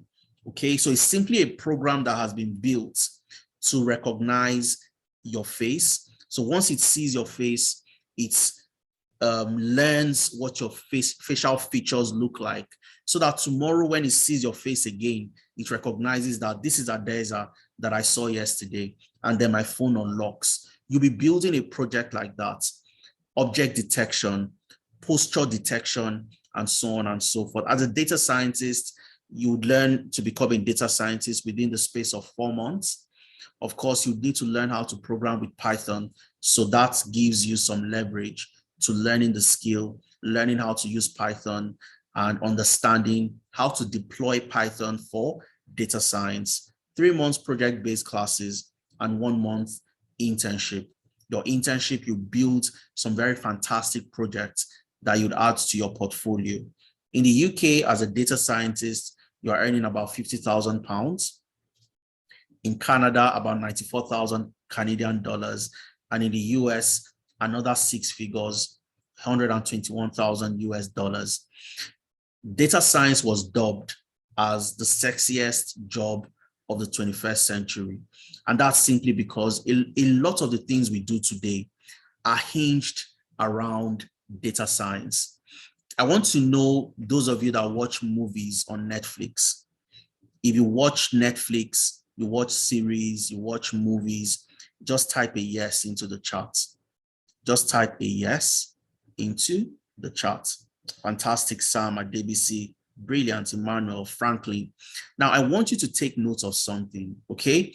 And I wish I could show you practically, but I'm also very conscious of time. Now, when you watch movies on Netflix, what do you notice? The moment you go to a new movie, you'd see a score. It will tell you that this particular series or this particular movie, you'd see a score somewhere at the top left corner that would say maybe 98% match. If you see this on your Netflix, just type yes into the chat, or you'd see maybe 75% match. Okay? Now, have you ever wondered what those matches, what they mean, or how they come up with those recommendations and the match, the extent to which those movies or those series match what you'd like to see? So it's simply Netflix studying what you've done on the platform. What type of movies have you watched? What type of series have you watched? Which movie did you start and complete? So for example, you started Extraction Part 1. You watched Extraction from the beginning till the end. It was lovely. And maybe you gave it a thumbs up when you completed the movie. So what happens is Netflix would collect that data and they use that to build a profile and also build a recommender system that would recommend movies that are similar to that same movie to you. So the type of movies you see on your own platform, when you open up Netflix on your laptop, the movies recommended to you would be totally different from the movies recommended to me, because what I watch is totally different from what you watch. So those recommendations that are made are built are called recommender systems, built using Python, data science based projects. And these are similar projects you'll be working on. So when I see a movie, because I've seen that, oh, Sam has watched movies, where Chris Hemsworth has acted in maybe 3-4 movies, then it means that Sam is likely going to love to watch another Chris Hemsworth movie. So the match between a previous Chris Hemsworth movie that you've watched and another one would be about 98%, 95%, depending on what you have watched in the past. And that's the way recommender system works. So this increases Netflix revenue because they're not just recommending anything to you. They're recommending what you have watched. And that's the beauty of data science. And that's why data science is the sexiest job of the 21st century, because as a data scientist, you would be able to build projects like that tailored to customers' needs. So you're not recommending anything to customers, you are recommending what they actually need to them. So that's for the data science. And last but not the least is the Power Platform Engineering program. Now, as a Power Platform engineer, if Emena talked about this, now a lot of you would know Power BI. If you've heard of Power BI before, or you've used Power BI before this session, type in yes into the chat. I just want to see those of you that know Power BI, you've used Power BI before, just type in yes into the chat. Fantastic. Okay, not too many. All right. Now, Power BI, most people don't know that Power BI is just one tool that exists in the Power Platform. So the Power Platform is a combination of so many other tools. And Power BI is just one tool out of the Power Platform. So you have Power BI, you have Power Apps, you have Power Automate, you have Power Virtual Agent. And like Efemena mentioned, you also have Power Pages, which is new. You have the Dataverse that helps you connect. It's a connector that helps you connect to different other applications within the Power ecosystem. You'd also learn SQL, of course, because you'd have to interact with databases to help extract data from databases, automate the process of extracting the data and moving the data to where it should be. So as a Power Platform engineer, what do? You are implementing solutions using Power Platform with writing little or no code. And that is why it is called low code, no code. Low code, no code. Okay, so you are writing little to no code, building applications. So you are helping the company work on different applications and solutions without having to involve a back-end engineer, a front-end engineer, and so on and so forth. So you'd learn introduction to Power Platform, Power BI, SQL, Power Automate, to automate processes, automate tasks, Power Apps, to build custom applications, Power Virtual Agents, to build chatbots that have AI embedded in them. So you'd see those chatbots, you go online to a website and you start to chat, somebody responds back to you. Those responses you get are likely, sent by chatbots with AI embedded in them. So you get very intelligent feedback when you enter different things into those chatbots. You have Power Pages to build amazing web applications, and you also build your case and create action. So you learn these skills. How do you leverage the skill as a Power Platform engineer to get jobs out there, to get remote jobs? And these are the things would also work with you to helping you achieve. All right. So the Power Platform program is for 3 months. You learn within the space of 3 months, 2 months project-based classes, 1 month internship. And as a Power Platform engineer in the UK, you are earning about £45,000 in the UK, 72,000 Canadian dollars, and 110,000 US dollars on the average. And I just want to mention something one more time. You don't need any experience. You don't need to have studied a specific program in the university. It is heavily skill-based. All you need to do is learn the skill, and then you start your journey you start your career path as a Power Platform engineer, and that's all it takes. So how would your learning roadmap be?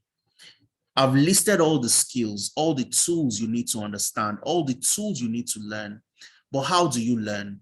So you learn within the space of 3 to 4 months, depending on the program, project-based classes, and virtual internship. I've highlighted and I've explained what the virtual internship is all about. And I can see that you have so many questions, and I'll take your questions before we wrap up our session for today. I'm getting to the very end of our session, and then I'll take questions before we call it a day today. So 4 months classes, 3 months project-based live classes, 1 month internship. You learn using different platforms, okay? Our sessions are held across Google Meet, which is the platform where you have your live classes, project-based. So you have myself, somebody like myself, teaching you concepts, working on projects with you. And then you would be at the other side. You have the opportunity to ask questions. You have the opportunity to try out the different things your trainer or your facilitator will be showing you. And you can ask questions immediately and get instant feedback. And that's the beauty. So you are not stuck at any point in time. You join the data science program, for example. You are given a code your facilitator, your trainer writes a code, you try that same code, it doesn't work out for you. You have the opportunity to share your screen. Your trainer would see your screen, spot where the error is, and give you feedback on what to change. And that's the beauty of the way you learn at Analytics. All right. You'd also collaborate on Zoom, on Slack, Google Classroom, and WhatsApp. So all your trainers, all your facilitators, including myself, including FMNA, would all be in your class, your different groups. So when you ask questions, you get feedback. You also have data coaches, you have class coordinators that are there to ensure that your learning journey is seamless and you are learning from the best in the business. There's a major difference between learning from somebody who understands theoretical knowledge of these different career paths and the difference between somebody who has worked in the industry, who is working in the industry, who has worked with some of the biggest companies across the globe. And all our trainers have a minimum of 5 years experience working with some of the biggest organizations across the globe.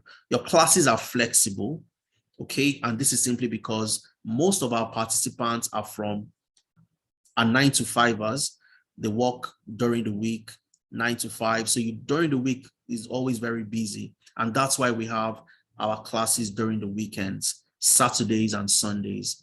Saturdays are for your live classes where you have your trainer, you have your facilitator who would work on projects with you. And then on Sunday, you have a more relaxed and I would say self-paced way of learning by watching Watch Me Do It videos.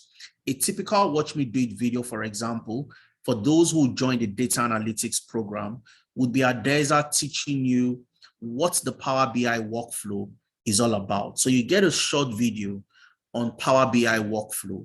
You would watch that video, you'd understand the video, complete the assignments you find in that video, and then you'd come to class the following Saturday and work on a project based on what you have watched in that video. And then all the skills you learn, every single thing you learn in class, your technical skill is just 50%. So you understand how to use Excel, how to use Power BI, SQL, and so on and so forth. That's just 50%. What helps you get the job? The other 50%, and I'll be explaining that now. The other 50% is what gets you the job. And this is where we have our major strength. And this is what has made us so successful in helping people transition, right? So you're going to work on capstone projects and your internships, like I mentioned as well. Okay, and your classes typically on Saturday, you have different time zones, okay, for some of the different classes, all right? So for example, if you're in Canada, if you're in the US, on Saturdays, you have classes from 11 a.m. to 2 p.m. Toronto, Canada time, all right? So this fits into your time zone. On Sundays, like we said, are for your Watch Me Do It videos. You don't have live classes on Sundays, and you have the opportunity to watch your Watch Me Do It videos ahead of the next class the following weekend. And if you're in the UK, you are in Europe, you are in Nigeria, you are in Ghana, you are somewhere across Africa, you have a time zone that also fits into your schedule. 11 a.m. in the morning to 2 p.m. West Africa time. So you have 2 time zones, but this not for all the classes, all right? Some of the classes would only have 1 time zone, and we'll share that in the next few minutes. But most of the classes would have 2 time zones, especially catering to those in Canada, in the US, and so on and so forth. Okay, now all the technical skill, like I mentioned, alone would not get you jobs. And that's why so many people today, currently on this call, would have been trying to get jobs, but they would never get jobs without addressing some key areas. And I'll be talking about these areas within the next 10 minutes, and then we'll take questions and wrap up our session for today. And like I mentioned, this is where we have come to show our key strength. Number 1 is CV review. Okay, CV review sessions. Now you have completed a training, you've learned new skills. How well do you capture those skills on your CV? Your CV is yourself in paper format, all right? If you're applying to 20 jobs, how do you apply to the 20 jobs? Do you just throw out one CV to 20 different jobs and expect to get a feedback? That would never happen. The best way to get feedback, to get positive outcomes from your job application is to tailor your CV to each application. So you're applying to 20 jobs, you have 20 CVs. How do you tailor your CV? That's what you'd learn during your CV review sessions. So you'd learn how to use different tools, AI-based tools, to help you match your CV to that current job application. So just the same way you see on Netflix that you have your recommendations, you have 98%, 95%. When you match your CV with a job description, you would get the percentage match. And if you don't have anything up to 85%, would advise you not to bother applying to that job. Okay, so when you do a match between your CV and the job, you want to get at least 85%. And that's where you start to get, would love to have you come in for an interview. Anything below this, you are likely going to get, unfortunately, you didn't make the cut and you can't continue. So your CV review session, this is where would show you how to tailor your CV using different platforms and different tools to help you match your CV to job descriptions and identify the key areas that you need to work on your CV. LinkedIn optimization. A lot of professionals don't know how to leverage LinkedIn, all right? And I want us to do a practical exercise. At the end of today's session, go on LinkedIn, type in 10 analytics. Somebody asked me the other time, why 10 and why not any number? 10 is the perfect score, okay? Which means we are the best in the industry, and that's why it's 10. Go on LinkedIn and type in 10 analytics. Once you do this, type people, click on people. So when you search something on LinkedIn, you'd have posts, people, jobs, and so on and so forth. Search for 10 analytics and type people, and you'd see how people that are currently undergoing their training and people that have completed their training with us have created social proof on LinkedIn after completing their LinkedIn optimization session. So you say you want to be a data analyst or a full stack data scientist or a business analyst, but I go to your LinkedIn and I don't see anything that shows that you are either learning or you have built projects or you are talking about that area. That's a red flag to any recruitment agency or to any recruiter. So you want to show and optimize your profile to attract the best organizations. You also want to use your LinkedIn as a social proof. So anybody who goes there can tell clearly that this gentleman or this lady is actually a data analyst or a business analyst, because look at the dashboards they have built. Look at the process maps they have created. Look at the EDA projects they have completed, and so on and so forth. All right. So it will help you optimize your LinkedIn profile. Upwork optimization as well. A lot of you want to get remote jobs. You want to understand how to get jobs across different regions without leaving your country. You want to earn in dollars, earn in euros, spend in naira, spend in CD without leaving your country. Upwork is that platform that will help you get it.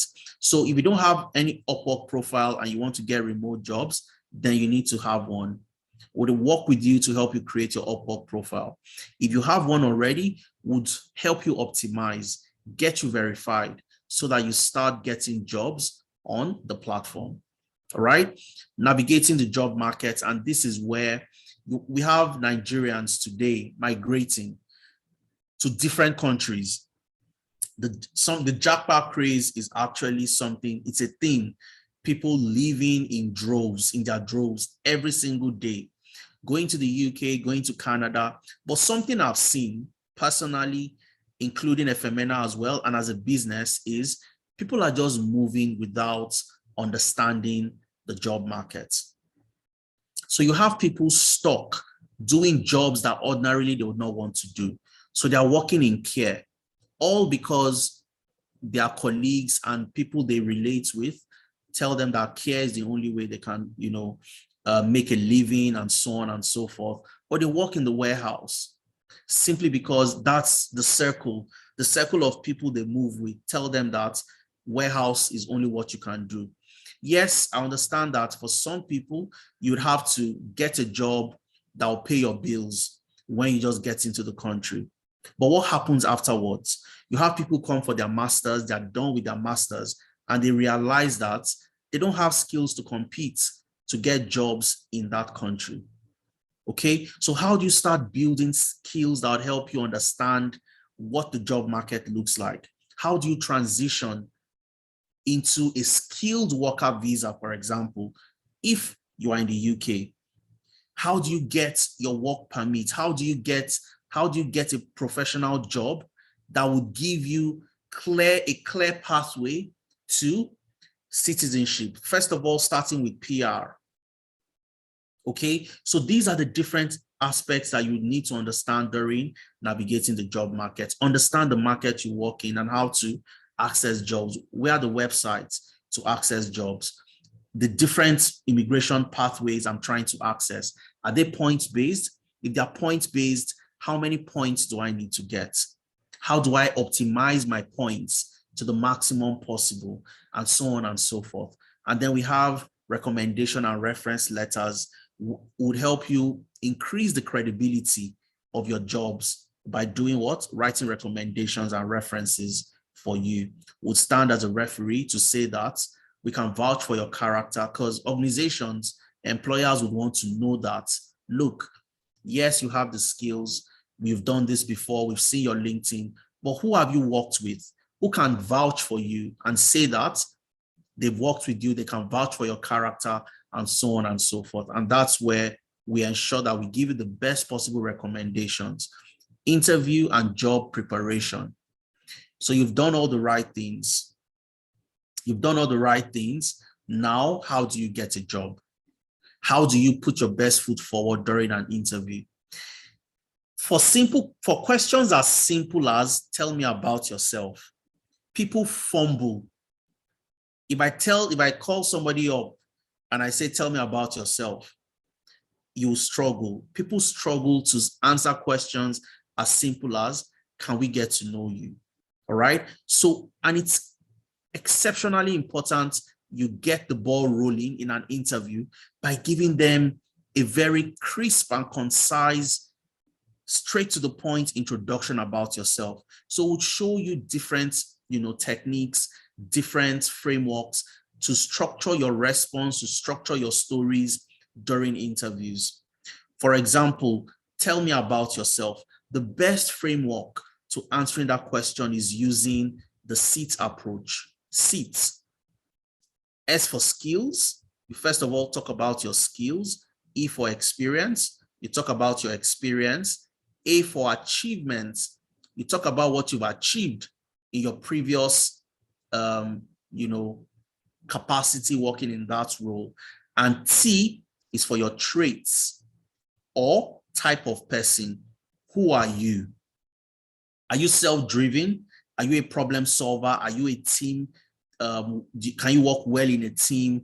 And so on and so forth. Do you meet their core values? So you've gone online to research their core values. How do you tie that to your own type of person?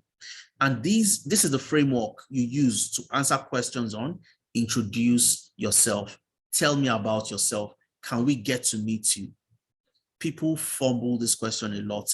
And that's why our interview preparation sessions are very, very key. How have you used data to solve a problem? They ask you questions and then you start from Z, you go to the other end, and then you ramble and ramble without really answering the question. So how do you structure your stories? Structuring your story, for example, you use another approach called the STAR approach. And these are different frameworks you learn during your interview sessions. And last but not the least is the weekly mentorship. Now, the weekly mentorship is where you'd see myself Efemena, other industry experts would come in every week to help you, hold your hands, answer your questions, give you different updates and trends happening in the industry, and so on and so forth. Because most of you will be transitioning from different roles into tech. Some of you are fresh out of the university, transitioning into tech. Some of you are CEOs, MDs, senior managers. You haven't even applied to jobs in a very long time. You start applying to jobs, as almost freshers. So how do you navigate that space? When you get rejections, you need somebody to tell you that, look, the best of us, the very best also get rejections, but you need to keep the ball rolling. You need to keep on applying. And that's the beauty of the mentorship sessions. All right. So there are two options to learning. And I always love to talk about this because people would ask me the question that, can't I learn on my own? Can't I learn myself? Okay. So that option is always there. And of course, that's the first option, DIY, do it yourself. But what happens is, because you don't have a structured learning program, you spend a very long time learning. And that's why some people will tell you that, oh, you can't learn to be a data scientist within the space of 4 months, because they have been trying and they haven't been able to transition, because they learn A today, they learn B tomorrow, they learn C the day after. And the moment somebody tells them that, oh, this is what is in demand, they go and learn that skill as well. But they don't understand that, look, to become a data analyst, these are the skills I need to focus on. Learn these skills, understand these skills, understand how to put my CV together, my LinkedIn, my projects, and then I can start to apply to jobs. So DIY would waste a lot of time. And that's where Analytics comes in. All right. So we save you that time and that hassle. So things that will take you a year, 1.5 years to do, you get them done a lot faster, simply because you are working with professionals that have also navigated that pathway already. They've done it. They've gone ahead of you. They know the pitfalls. We know what you are likely going to face. We know the type of questions you're likely going to ask, that they're likely going to ask you in an interview, depending on the role you are applying to.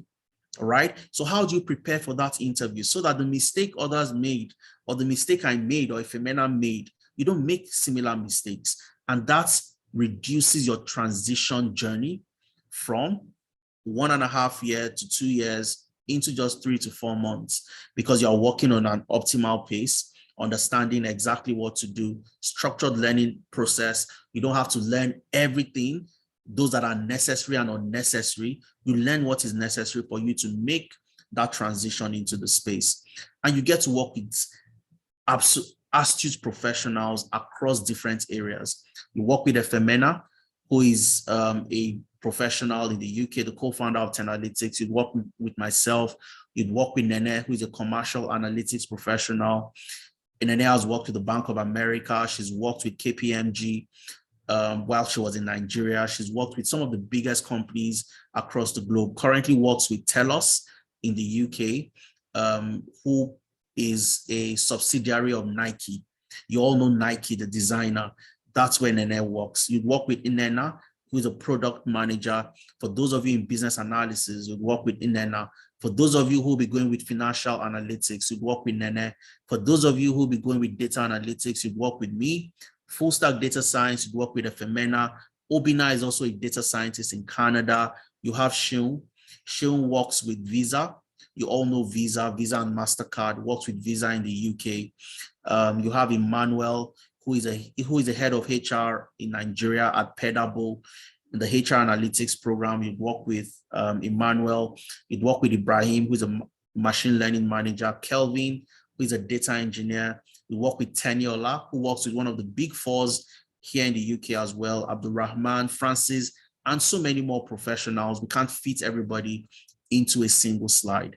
And the difference between, like I mentioned earlier, what you stand to gain, apart from the knowledge and the technical bits of every different career path, you'd also be learning their experience.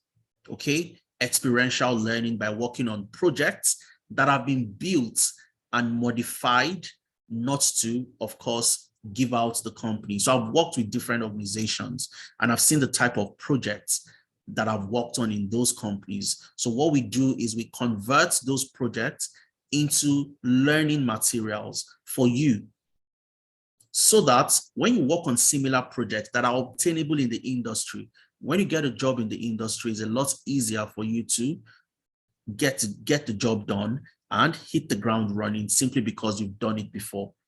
So you are learning from experience as well, leveraging the experience of your facilitators. Now, our next cohort starts on the 5th of August. And a lot of people have been asking the question, sending me direct messages. Is it for free? Is it for free? Am I going to, is it for free? Am I going to have to make some payments? Yes, absolutely. It's not for free. Okay. And the investment you need to make to join any of the program, and any program you join comes with the additional benefits of your CV, LinkedIn, navigating the job market, Upwork optimization. That's critical 50% that helps you get the job. Okay, so you learn the technical skill and also the skill that help you bridge that gap between the classroom and getting the job. So the next cohort starts on the 5th of August. All right. And to be a part of the cohort starting on the 5th of August, if you are paying in Canadian dollars, if you're in Canada, it's 600 Canadian dollars. If you're paying in pounds, it's 400 pounds. If you're paying in Naira, it's 320,000 Naira. All right. But we always give discounts when we have sessions like this. And I'll be introducing you to the discounts we have available for those who join the masterclass. All right. So we have masterclasses leading up to our programs. And for those who join this masterclass would access this discount. And what's the discount? So instead of paying 600 Canadian dollars, if you're in Canada, for example, you get to pay just 500. And you can also make your payments in 2 installments of 350 Canadian dollars and 150 Canadian dollars 1 month into the program. Okay, so to register and be a part of the program, you need to register by paying 350.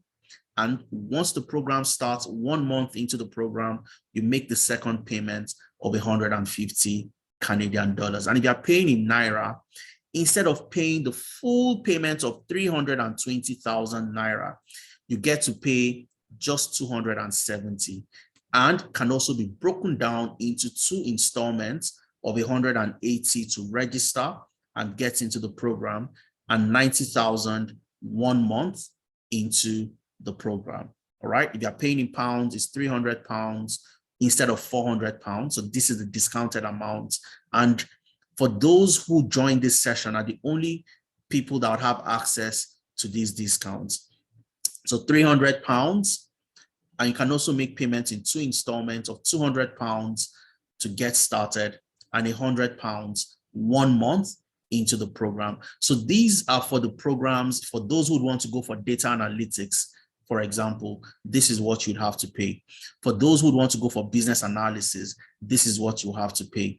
For HR analytics, these are the fees based on the different currencies that you might be interested in making your payments. Now, the only program that is different with regards to the training fee is data engineering.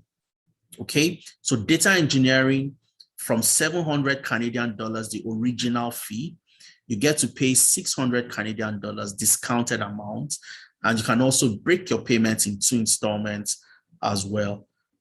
450 Canadian dollars to get into the class, and 150 1 month after the program commences. Or if you're paying in Naira, 350,000 Naira, 250 to get into the class, and 100,000 1 month after the program commences. 400 pounds discounted fee, 300 pounds to get registered and be a part of the program, and 100 pounds 1 month after the program commences. And this is what it takes to be a part of Tenalytics program. For any program you'd like to join, any career path you'd like to be a part of. Now, like I mentioned, Two things: it is not open, the discount is not in perpetuity, number one. Number two, it is only available to the first 20 people to register as well. All right. So it's not available to everybody. For those who are ready to start their journey in tech, ready to get started, the discount is available to you to be a part of any of the programs. So the first 20 people to register for data analytics, for example, would get access to the discounts and business analysis and so on and so forth. And how do you make payments? Okay, because people would ask the question, how do I make payments? What's the payment detail? You can make payments using different methods, and I'll share the methods with you. First of all, is you can make payments using PayPal from anywhere across the globe, and my colleagues would share links with you. We're also going to share the slides at the end of the session so that you can take out time to, access the links and so on and so forth. But I'll just show you very quickly. I'll just show you very quickly, for example, how to make payments using PayPal. So let's assume I want to make payments using PayPal and I want to make the full payment. Okay, full payment. I've joined several Analytics masterclasses. I know what they do. I've seen the work they've done. My brother joined a program maybe last month. So you have somebody that have joined our program, and then you are convinced that I would like to start my own journey. If you click on the link, for example, it takes you into where you can make your payment. So this is for the full payment in Canadian dollars. All right. So all you need to do is click on buy now. Let me be sure that I'm still sharing my screen. Yes. Click on buy now. Of course, if you have a PayPal account, fantastic. You can go ahead and click on that. If you don't, if I click on PayPal, all right, it's going to ask me to either enter my email to make payments, or I can pay with my debit or credit card. So if I have a PayPal account, I'll just enter my email and then I'll log in, make payments using my PayPal. But if I don't have PayPal, I can click on pay with debit or credit card, and then I can continue as a guest and make my payments eventually using PayPal. All right. So that's how to make payments using PayPal. I'll just simply go back to you can also make payments using Paystack. For those of you who would want to make payments in Naira, you can pay using Paystack as well. All you have to do is click on the link for Paystack. It takes you into our Paystack storefront. And all you have to do is select the program you'd like to make payments for, data analytics or business analysis. All right. And then you can make the payments for any of the program. Click on it, and then you can make payments for any of the program. All right. That's how you make payments in Naira. And of course, you can also do a direct transfer. For those of you who don't want to waste time and just do a direct transfer, you can make payments in pounds using this account, or you can make payments in Naira using our Naira account as well. All right. And that's how you can make payments using the different options that we have available.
All right, thank you very much for that. I think I was muted. Sorry, that's not my network. Adeza, That's Adeza, we can't hear you.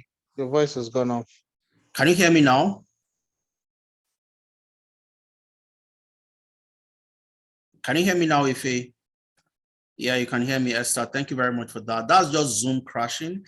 I think I updated Zoom before this session, right before the session. Zoom prompted me to update, and I guess there's a bug somewhere, and that's been giving me issues. Zoom has just been crashing for some reason. I don't know the reason why I'm having that happen.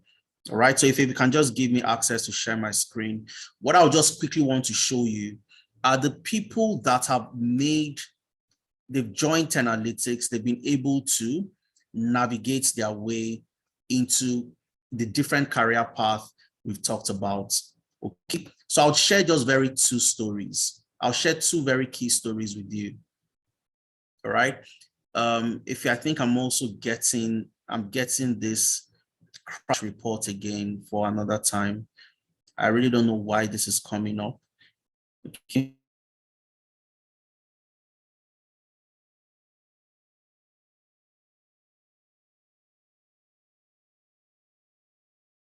All right. Is it through the Google Classroom? Should I just walk them through the Google Classroom and show them the class while you sort that out real quick? Okay. Yeah. All right. So, well, I'm like I said, I apologize for the glitch. Let's just dive into it. Like I said, I want to quickly show you, for those that have joined the program in the past and have been able to get the best possible outcome.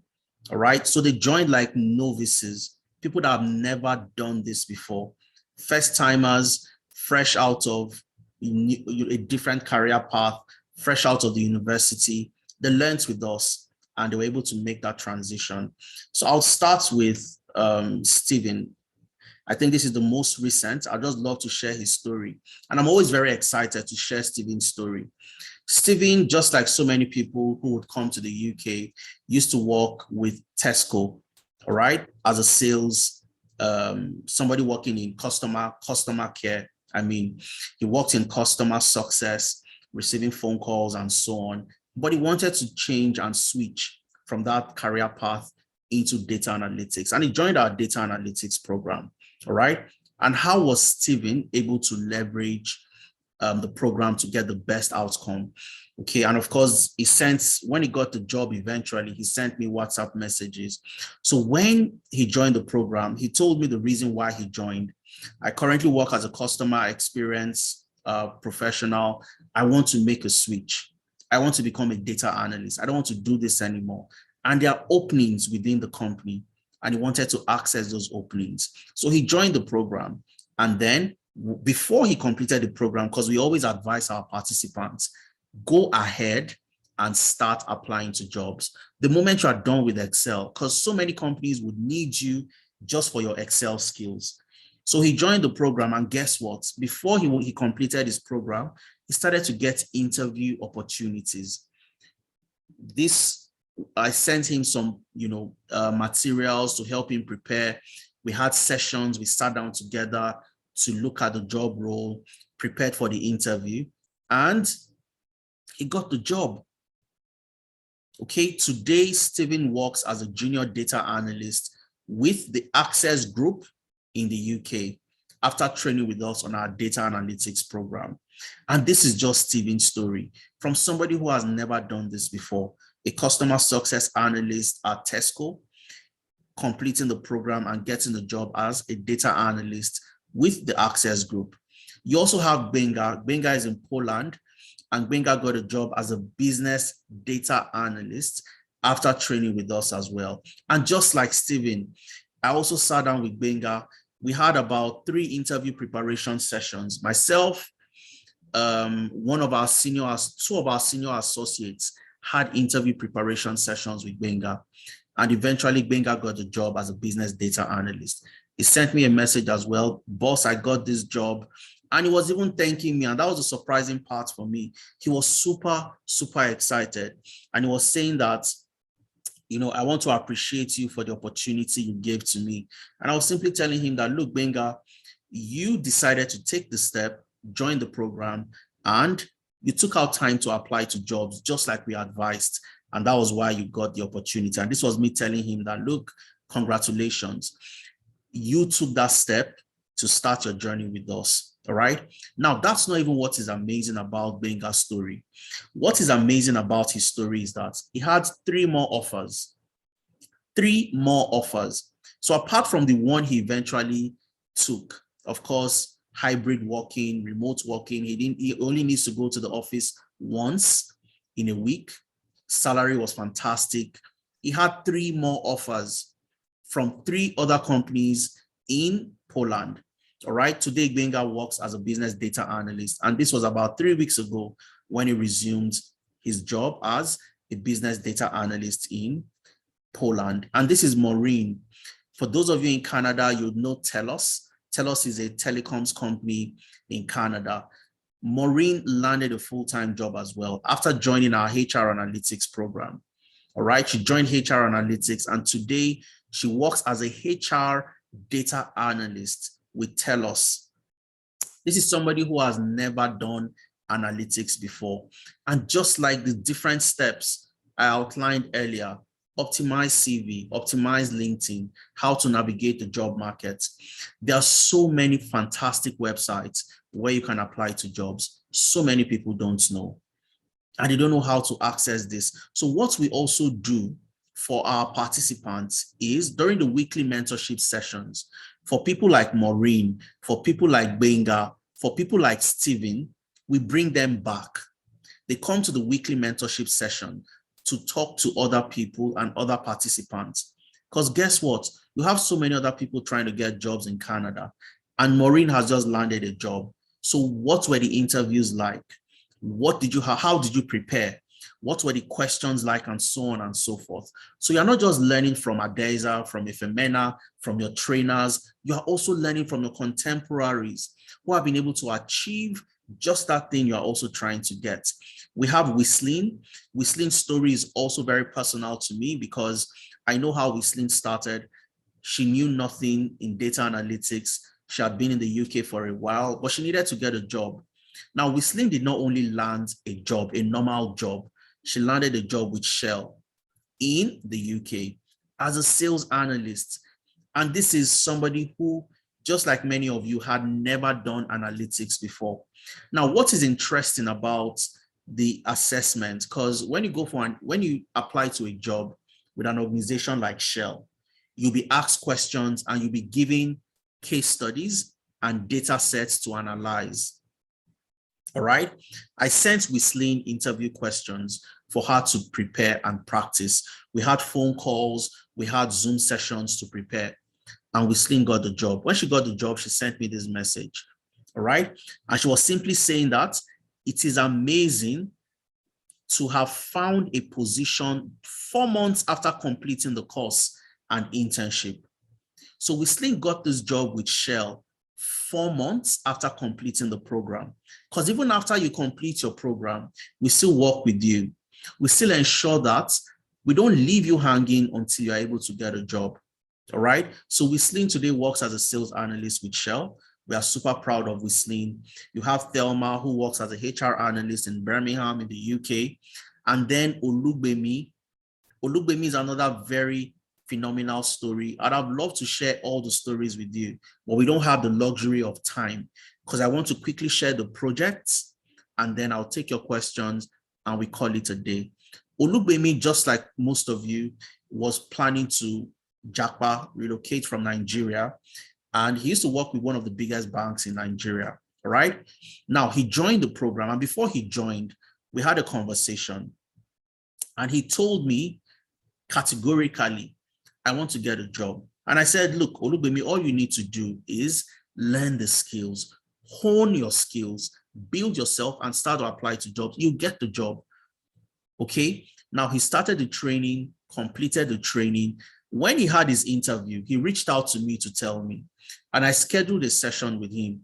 About 2 hours, we were on the call, looking at the case study, looking at the data together on SQL. It was an SQL case study. SQL. You saw SQL the other time, where I said SQL is very, very critical, especially when you're having to work in any role that requires the use of data. We looked at the data at the case study, we looked at the different questions, and we prepared together. He went to the interview, and of course, Olugbemi did very well. Okay, now it was time for the company to confirm his offer. They gave him an offer, but they needed to confirm and absorb him into the company, and they needed a reference. What happened? We had to write a compelling reference for Olugbemi, all right? And that reference, when Olugbemi, because after I sent it to the company, I also shared it with him for him to have a look. He was super, super impressed that if he was the recruiter looking at that reference, he would have hired himself. And that's what we always ensure we do. We don't leave any gaps when it comes to referencing for you to get that job you're trying to get to. Today, Olugbemi works as a business data analyst with the Law Depot in Edmonton, Canada, and he's doing absolutely phenomenally well. When you get the slide, please click on this link, okay? Listen to Olugbemi's story, listen to what he said, and the advice is also giving other people that are trying to transition as well. And I'd love to play a video for you, but I don't know, my Zoom seems to be having some issues this evening, so I might not be able to play it for you. But when you get the slide, listen to all these amazing people and their feedback, people that have joined the different training programs, giving amazing feedback, how they've been able to transition from across the globe. Miriam, for example, Miriam had an interview yesterday, and yesterday was Friday. Yes, she had an interview yesterday. And on Thursday, we had a general interview session, preparation session. During the mentorship session, we had over about 300 people on that platform. On a live session, Miriam was brought up, and myself and Efemena, we were asking her question based on the interview she had the following day. Okay, so that's Miriam. She's in the UK. You have people from across the globe. You have Sheila from Ghana, who has also joined the program. And you have these amazing people that have also gotten fantastic jobs. You have Emeka, for example, working with the Western Union headquarters as a digital analyst after completing the data analytics program. Uthman was fresh out of the university. He had never worked before. Today, Uthman works with the NHS in the UK as a business intelligence officer after completing the data analytics program. What also makes Uthman's story very exciting is because Uthman's assessment to work with the NHS was 100% Excel. They did not need him to understand Power BI. They did not need him to understand Tableau or SQL. His assessment was 100% Excel. And that's why we always tell people there are so many people that have gotten jobs, even with just the understanding of Excel. So applying is absolutely critical. Adebisi works with Jaguar Land Rover in the UK after completing our data science program. We have Ebube works with the NHS as a data scientist as well after completing our full stack data science program. You have Victor. For those of you that were on Twitter yesterday, you would have heard from Victor, who works with Hugo in Chicago, Illinois. He works remotely from Nigeria, earns in dollars, spends in Naira. You have Rafiat, who is a business analyst with a post office in the UK, and so many people, all right? So but what I'll quickly do is show you the platform, all right, and show you what the different programs would look like. If you register for business analysis, for example, or for data analytics, how do you learn? What's the platform like? Okay, and then we'll take questions and wrap up. So let's take, for example, so this is the Google Classroom. When you register to join any program, you'd get access to be a part of one of these platforms. So let's take business analysis. So for every program, like I said, for business analysis, you have the UK cohorts. So for those in Africa, for those in Nigeria, for those in the UK, you have similar time zones. So you'd be in this class. For those in Canada, in the US, you have the North America class as well. Okay, let's open one of these classes and let's see what the projects look like and what the different tools for those who joined in July. So this is the July cohorts. All right, you can see that 07 2023. This is the July cohorts. Now, when you access the Google Classroom, I'm going to click on people, first of all, and you'd see the number of students. 40 students joined the UK cohorts for business analysis for July. So when we tell people that, look, discount is available to the first 20, what happens typically is by Monday, all the 20 slots are gone. So out of these 40 people that registered, only 20 of them got access to the discount. And they're not just 40. This is 40 for the UK cohort. For the North America cohort, for those in the US and Canada, we have another 27 or thereabouts. I would access the platform and you'd get to see. So we had in total almost 70 people for business analysis. Only 20 got access to the discount. So if it's something you'd love to do, you want to be a business analyst, and what are the type of things you'd learn? Now, they started their program on the 1st of July. That was last weekend. That was when the program started. So when you get access to the Google Classroom, first of all, you get your welcome kit. The welcome kit, when you make payments, we confirm your payments, you get your welcome kit. The welcome kit contains the materials you need for your class. Okay, you have all the materials, you have all the applications you need to download. So that's myself and Efemena. You have your different classes, the timing. You can see this particular cohort started on the 1st of July, right? You have, the different tools, how to download and install Office, how to download and install PostgreSQL for SQL, Power BI, and so on and so forth. You have the ground rules and all of that, okay? Now, what type of projects are you going to work on? Let's see their Excel class, all right? So I'll go to the very first Excel class. So this is Excel. So the very first Excel class, and when we say project-based learning, so this class is where you work on a social related project that has to do with malaria cases. So if I go to the case study, you see what a case study looks like. So you'd work as a business analyst working for UNICEF on how to find solutions to malaria death by different countries. You have the data set and you would work as a business analyst to come up with solutions. It's an Excel-based case study. So you'd get the case study in your Google Classroom, and in class, you'd work together with your facilitator, come up with the solutions to address this particular case study, all right? So you have the data dictionary that contains the different descriptions for the columns that you have in the data. This is where you download your data set, and then you have questions that tells you what to do and what to focus on based on this particular case study. Now, the second Excel class, let's see some of the case studies. And this is a case study for a travel company, the Crixus Travel Company. So you'll be helping a travel company that has been in business, but recording losses. You'd help them come up with an Excel dashboard that would show them what people would like to do, the preference of their customers, the countries their customers would love to go to, the type of activities their customers will be involved in. So you come up with that particular dashboard to help the company answer key questions. And this is what a case study looks like.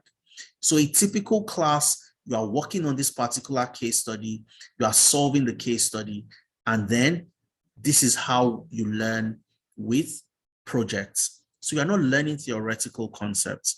As you learn the theory, you apply it by working on real life projects. So when you get into an interview and they ask, let me just take one person in the class. So let's say they ask Joy, and they say, Joy, as a business analyst, walk me through a project you've been able to complete end to end. All you need to do is remember this particular project you worked on.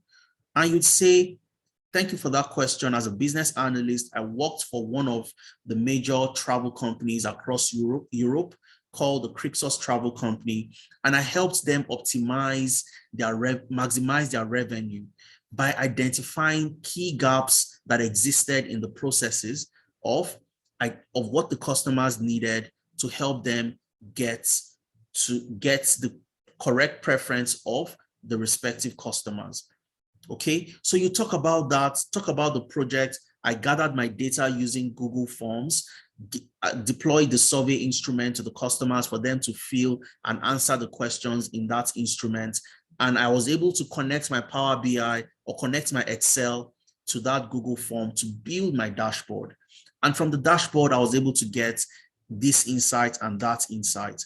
So this is business analysis, second Excel class. And for Power BI as well, you also get to work on projects. So if you go to the very first Power BI class, you'd see the project as well, the project they worked on, which is the Superstore case study. And for every class, you get to work on projects. Okay, so this is business analysis.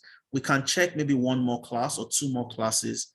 This is for the UK. This is for North America. If I go to North America, for example, like I mentioned, we have about, I think for the UK cohort, we had about 40. For North America, we had about 27 or thereabouts. So if I click on people, 27, yes, I'm correct. So 27, and in total, we had 67. Only 20 had access to the discounts, okay? So you are learning the same thing in business analysis.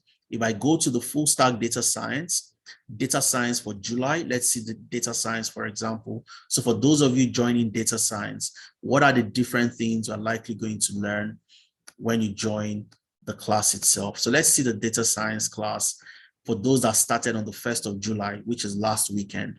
Okay, so the very first week, okay, this is the growth internship. I think I opened something else, full stack data science. Yes, that's it there. So let's see what the class looks like very quickly. And then I'll take your questions and we call it a day.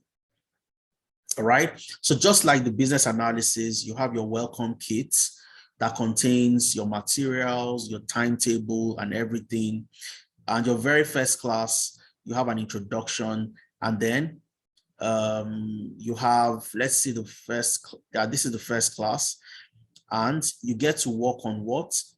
You get to work on statistics for data analytics. Statistics for what? Data analytics. So you understand what data is. That's where you start from. And when we tell people that the program is designed for people without knowledge, without experience, this is what we mean. You're not going to dive in and start learning machine learning. No, what is data? That's where you're starting from, right? So understanding of data, and then you move on until you are able to complete statistics for data using Excel. And we had a mock interview session. I talked about that earlier, where we had interview simulation during our weekly mentorship session. And that's the beauty. And I'll see if I can quickly just show you this as well. Very quickly. I'll try to share, if I can, I'll share the audio so you can also listen in to see what it was all about and why it was simply amazing. Okay, it's recording already. Yeah. Okay, let me move it forward. To incorporate, you know, as is driving this certain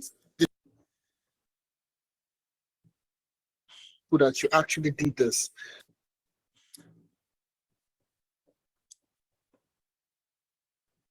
So anytime they ask you any form of situation, it gets to learn. Okay, we also need you to volunteer to be on the hot seat. It's even a lot easier because it's not physical, it's virtual. So just assume you're not seeing anybody, and then you get to answer the questions. All right, so I think that's all from me. Maybe I'm sure you have Someone was volunteering in the comment section. Sorry, can I say that again? Projects working for us. So can you small, they usually tell us, you know, story to story. A particular medication on a particular age, like on the particular population of people, like for 5 years and above.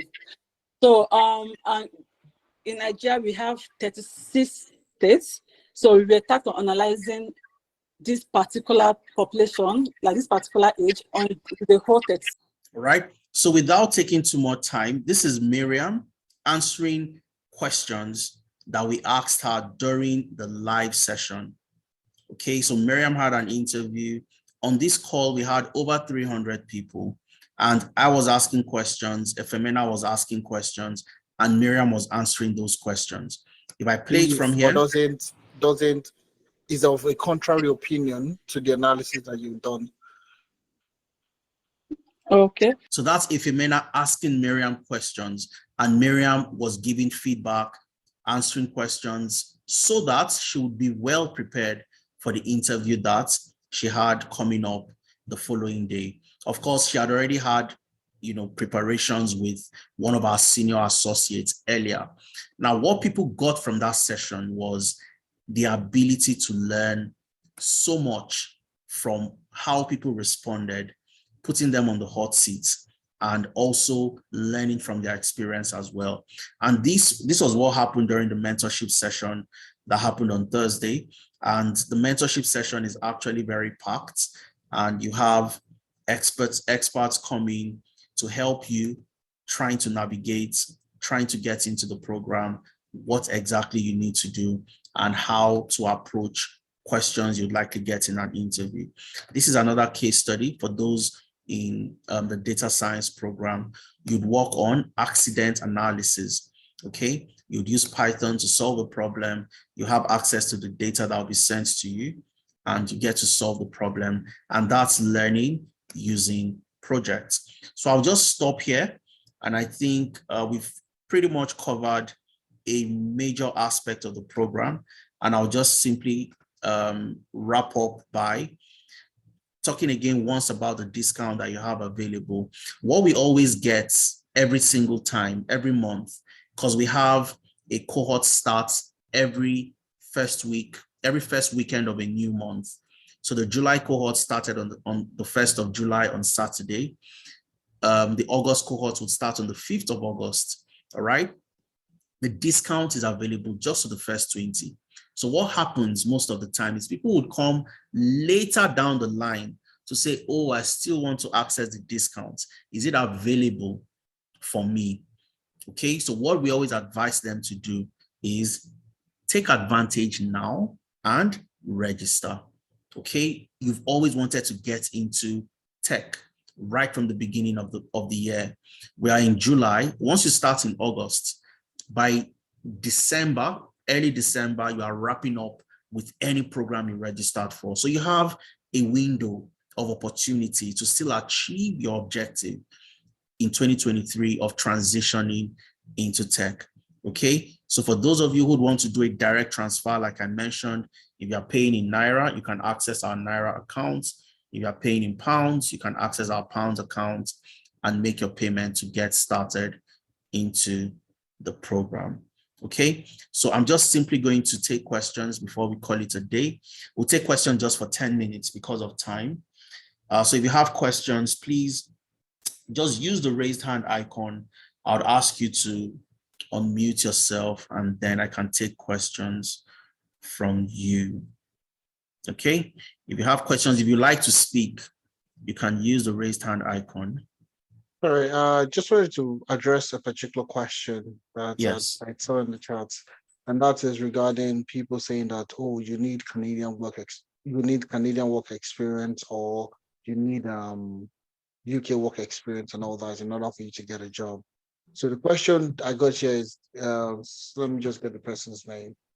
iPhone XR. So it's saying most employers in Canada prefer to hire based on Canadian work experience, which is not available. How do I address that? So this is one misconception most people have, and this is the reason why we're having this kind of discussion, to tell you that you don't need. There's nothing like a Canadian work experience. You're a tech professional. Excel in Nigeria is the same Excel in Canada. Python is the same across the whole world. Power Platform is the same. You understand? So these technologies are the same. If you're in Nigeria, you're in Ghana, you're in Sierra Leone, you're in Dubai, anywhere you are in the world, these schools are the same thing. So, Absolutely. what is Canadian work experience is what I don't understand. So most people that get a lot of rejection because they don't have the actual work experience, you know, right? They rationalize to say that, oh, it's because I don't have Canadian work experience. That's why they don't hire me. All right. And I use myself as a point of contact. I don't live in Canada. Okay. I don't live in Canada. When I get, freelance, I get remote opportunities in Canada. So, you know, the first one I started with, I had no work experience in Canada, all right, in order for me to get this job.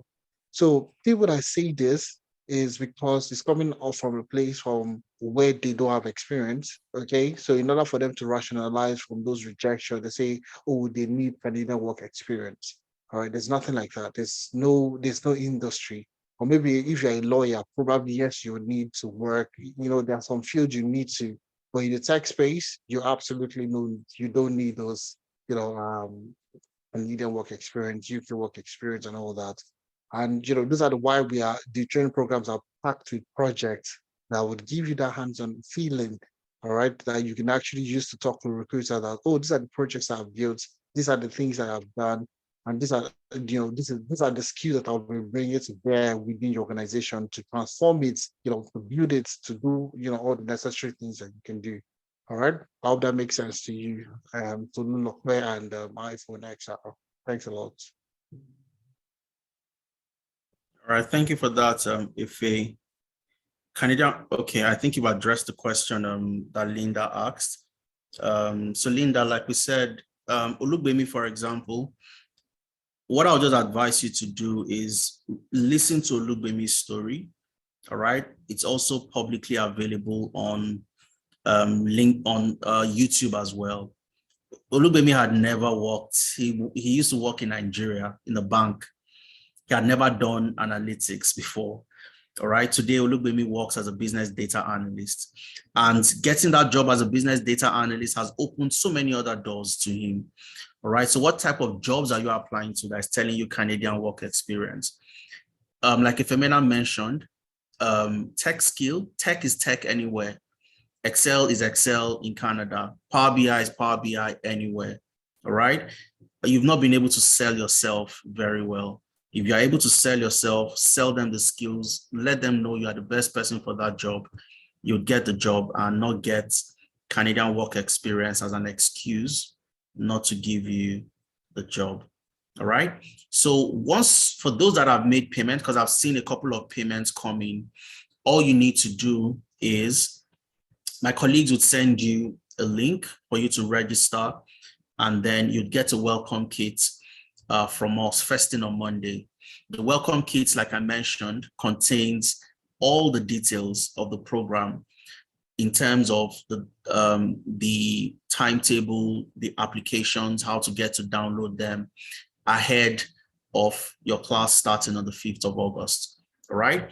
So one thing we always advise a lot of people, especially for the ladies, there is a huge gap between men and women in tech. Okay. Only 25% of tech roles are filled by women. Only 25%. So different organizations create programs specialized to recruit women into their companies. So if you're a lady and you want to get into tech, trust me, you have a very good chance at getting that job. If you are somebody from the Black community, you're an African, a lot of organizations would love to fulfill their diversity hire. A lot of organizations would want to fulfill, diversity and inclusion, which would also include women, getting more women into tech. So all I'll just say is take advantage of the opportunities available, and then you can get your journey started. I have 3 people with their hands up. I'll try to shuffle between those hands up and then the questions I have in the chat as well. Let's see.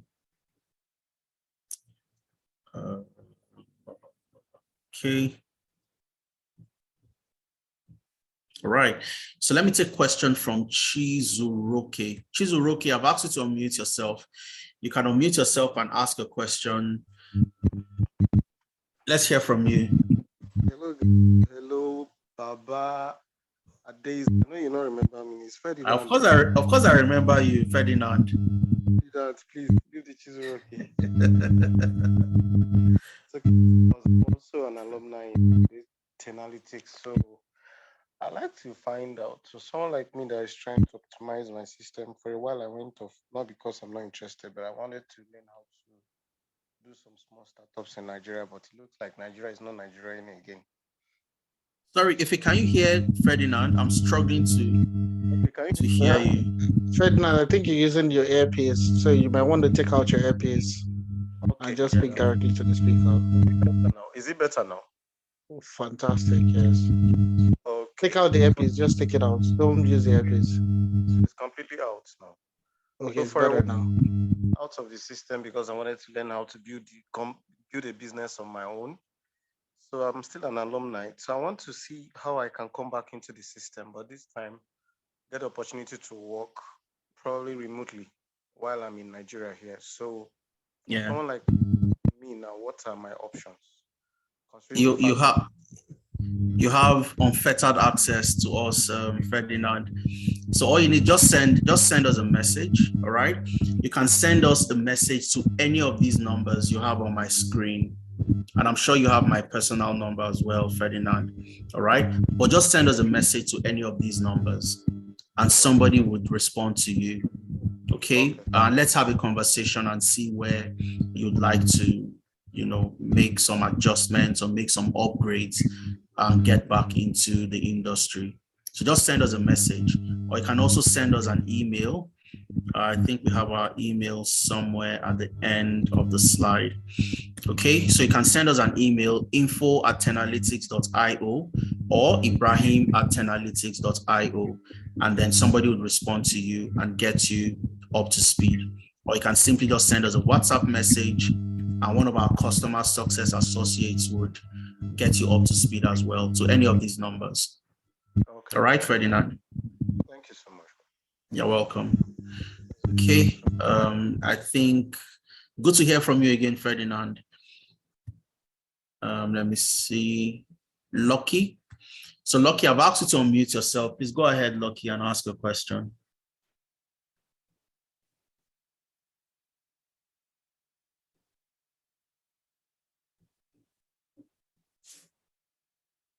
Are you there, Lucky? Okay. Let's take Oluwatoyin. Oluwatoyin, I've asked you to unmute yourself. Go ahead. Hello, can you hear me? Good morning. Hello. Morning, Oluwatoyin. Hi, good morning. I have a question. I've just registered for the September cohort. So I have two questions actually.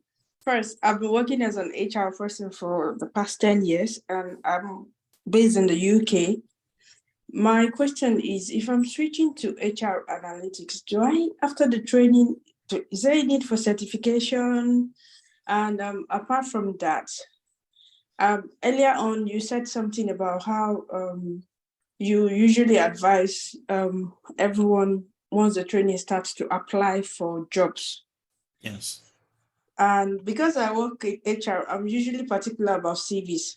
So when do you help with CV optimization at the beginning of the whole section, the training section, or towards the end of the whole program?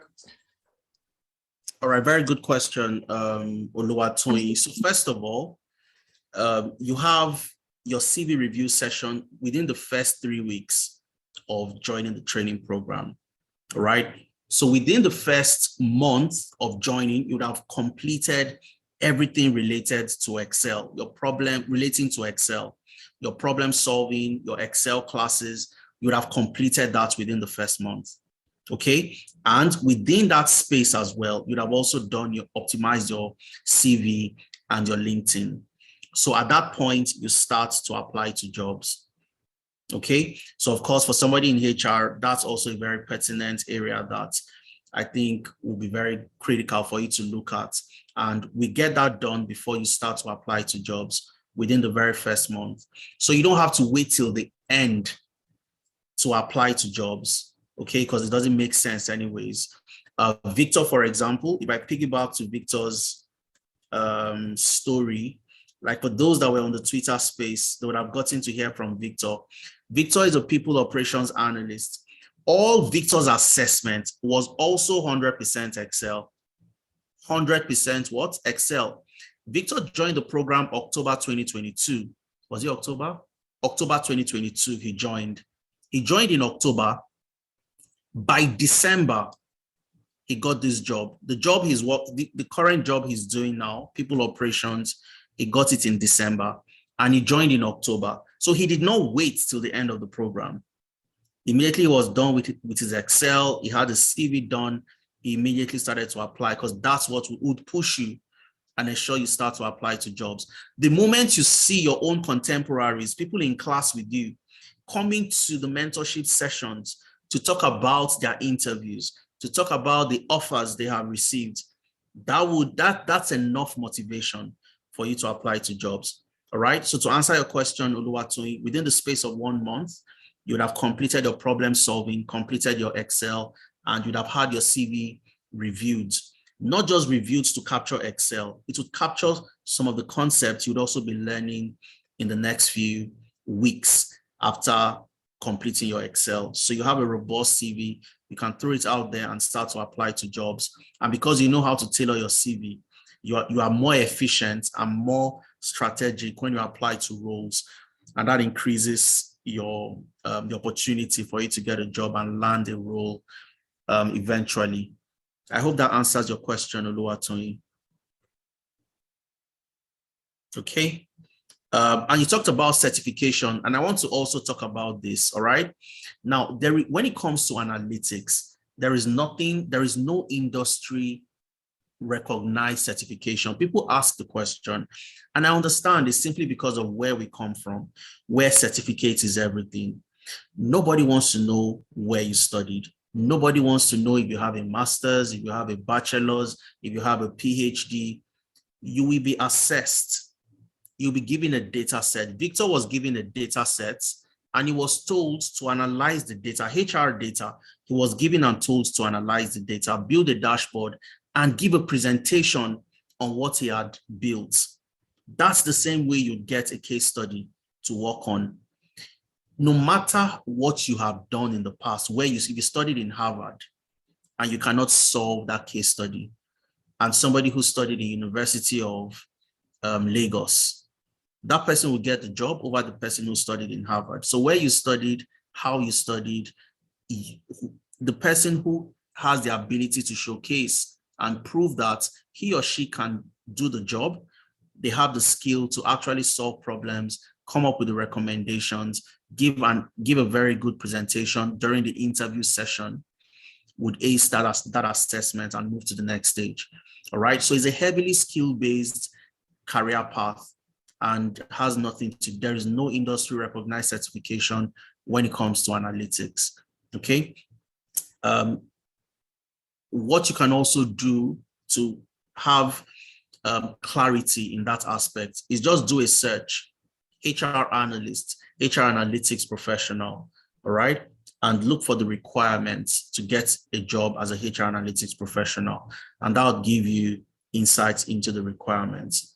But as of today, there is no industry recognized HR analytics certification. Okay. Of course, when you complete your training with us, you get a certificate to show that, yes, you have trained with us and you have the skills to do this in Excel, Power BI, SQL, problem solving, HR dashboarding, and so on and so forth. But nobody would ask you for that. Okay. Somebody is asking, I have so many other questions. And like I said, time is fast spent. So what we also try to do is we have something we call one-on-one clarity sessions. Now, for some of you who would have questions around, I'm currently studying information science, because somebody just sent a direct message to me. I'm studying information science with data analytics in the UK. Will HR analytics be advisable? So Esther, what I always recommend is ask yourself what you'd like to do. Okay. So for somebody like Oluwatoyin has been in HR, so she wants to continue on that path, build expertise, and add analytics into a HR practice, which is fantastic because she has analytics to complement the skills she already has. Is HR analytics something you find interesting? You want to analyze people data, get into HR, access job opportunities within that space, then absolutely you can go for that. All right. Information, as you sent in your message, you said information science and data analytics. So for some people, they would say that, look, I just want to double down on data analytics and be an expert since I'm already learning that in the university. All right. So it all depends on what you'd love to do. And if Emena took his time to explain the different career paths and what they do, and I also highlighted the skill you also need in any of the different career paths as well. But if you are still struggling to make that decision on which one to go for, we can schedule a one-on-one session with you. Okay. So during the week, if you received an email to join this session, or you joined a WhatsApp group to be in this session, a link will be sent to you where you can schedule a one-on-one session with myself, with Femena, and some of our other senior associates to help you walk through, the different career options available for you. All right. And what you can also do is this: take advantage of the discounts, make a payment, and don't select any program for now. Have that one-on-one with us and make a decision on the program you'd love to do. You can also go that route so you don't miss out on the discount. Okay, so you might say that, oh, I want to wait until I have the one-on-one before I decide if to go for HR or to go for data analytics. And then you find out that, look, the discount is no longer available. So take advantage of the discounts, okay? And then you'll get the option to schedule a one-on-one session, and then would help you identify the specific area you should go for, okay? So I'll take one more question from the hands up, and then I think I'll take one more from the chat, and then we close the session for today. So I'll take question from Ivan, and I would answer question. Okay, I can see Ivan's question in the chat. So Ivan, I'll take a question from the chat, and then I'd also take question from Favor, and we call it a day. All right, and then we'll call it a day. So Ivan is asking, I want to join this program this September, but the question is, this cohort starts in August, 5th of August. Okay, but if you're saying you want to join in September, that's fine. You can join in September. We'll have another cohort. But then to take advantage of the discounts, you'd have to make your payments with this cohort and then defer your program to September. You can defer to October if you want, but to take advantage of the discount, you need to make your payments to access the discounts. So Ivan is asking, the question I have in my mind is, how can I apply this training to my startup? Is it best in terms of looking for these job roles to hire? So Ivan, you have a startup. So I'd love to know what you do in your startup, first of all. And then perhaps what you'll be learning would be useful to what you do, the kind of service or product you offer clients that you currently service at the moment. Okay, so what's your startup all about? If you could let me know, then I can advise you on what to do. So Favor, I'll take your question next while we round off our session for today. Okay, thank you very much. Good morning. I live in Nigeria, Lagos. Can you hear me? Loud and clear, Favor. Go ahead, please. So, however, I joined this meeting late. I woke up late.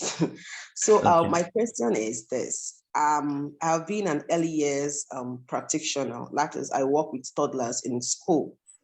So I'm transiting into tech, and I'm thinking of going into data analysis. However, I've made the part payments, but I would like to know if data analytics, because I also saw sales analytics. That was the first time I saw it now. So I would like to know the difference between data analytics and sales analytics. And secondly, if I can still send email that I want to change from data analytics to something else. Thank you. Okay. All right. The answer to, I'll start with the last question. And of course, yes, you can always change. You can always change your program until the program actually commences. All right. So if you decide that, look, I want to join a different, I don't want to do data analytics anymore. I want to join the full stack data science. You can always do that. Or I want to join the data engineering program. You can always change. All you have to do is just send us an email, send us a WhatsApp message to any of the numbers I had indicated on the screen, and then would make that change for you. Okay. So data analytics, sales analytics are pretty much the same thing. Okay. So sales analytics is simply analyzing sales data using your analytic tools. So as it is the role, as it is pronounced, or as the role entails, it contains sales and analytics. So the ability to analyze sales related data using the analytic tools that you have. Now, data analytics itself is broad. And this is also where, as a data analyst, you don't, when you're applying to jobs, you don't just apply to data analyst roles. That's a mistake people always make, and that limits the opportunities they have eventually. So what we advise to do is you have more strategic ways to apply. So you might want to type just analyst into the job search and search for analyst roles. Now, when you see a role that says sales analyst, so it's a role where you work probably with the commercial team, where you get sales data from the team, you analyze the sales data and give them insights on what to do, where they can optimize to get more sales from those customers. You might want to do projects around customer segmentation and identify opportunities based on different customer segments and so on and so forth. What is most important is to look at the job requirements. So what are the tools and skills required for this role? Do I have them? So without even seeing the job description, I can tell you categorically that a sales analyst role would involve the use of Excel, Power BI, SQL, Tableau, and these are skills for a data analyst. All right. A data analyst would not just focus on one area, which is sales, for example. A data analyst would focus on a broader spectrum of the analytics value chain or ecosystem. So you work with sales related data. You'd work with health related data. You'd work with project related data. Okay, you'd work with so many different types of data in different industries, not limited or constrained to one specific area like sales or commercial and so on and so forth.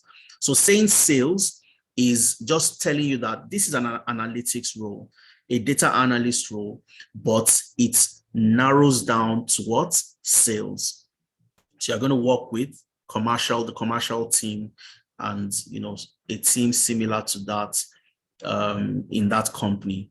So that's the difference between the two. They're pretty much the same. One is more focused in a niche area, while the other one is a little bit more broader in capturing different other areas apart from just one specific. And the beauty of data analytics is you get to work on different data sets in different industries: procurement, supply chain, aviation, automobile, energy.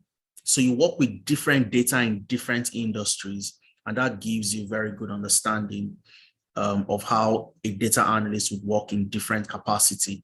Like me, myself, I'm a living proof of how this works. I started my career in financial services.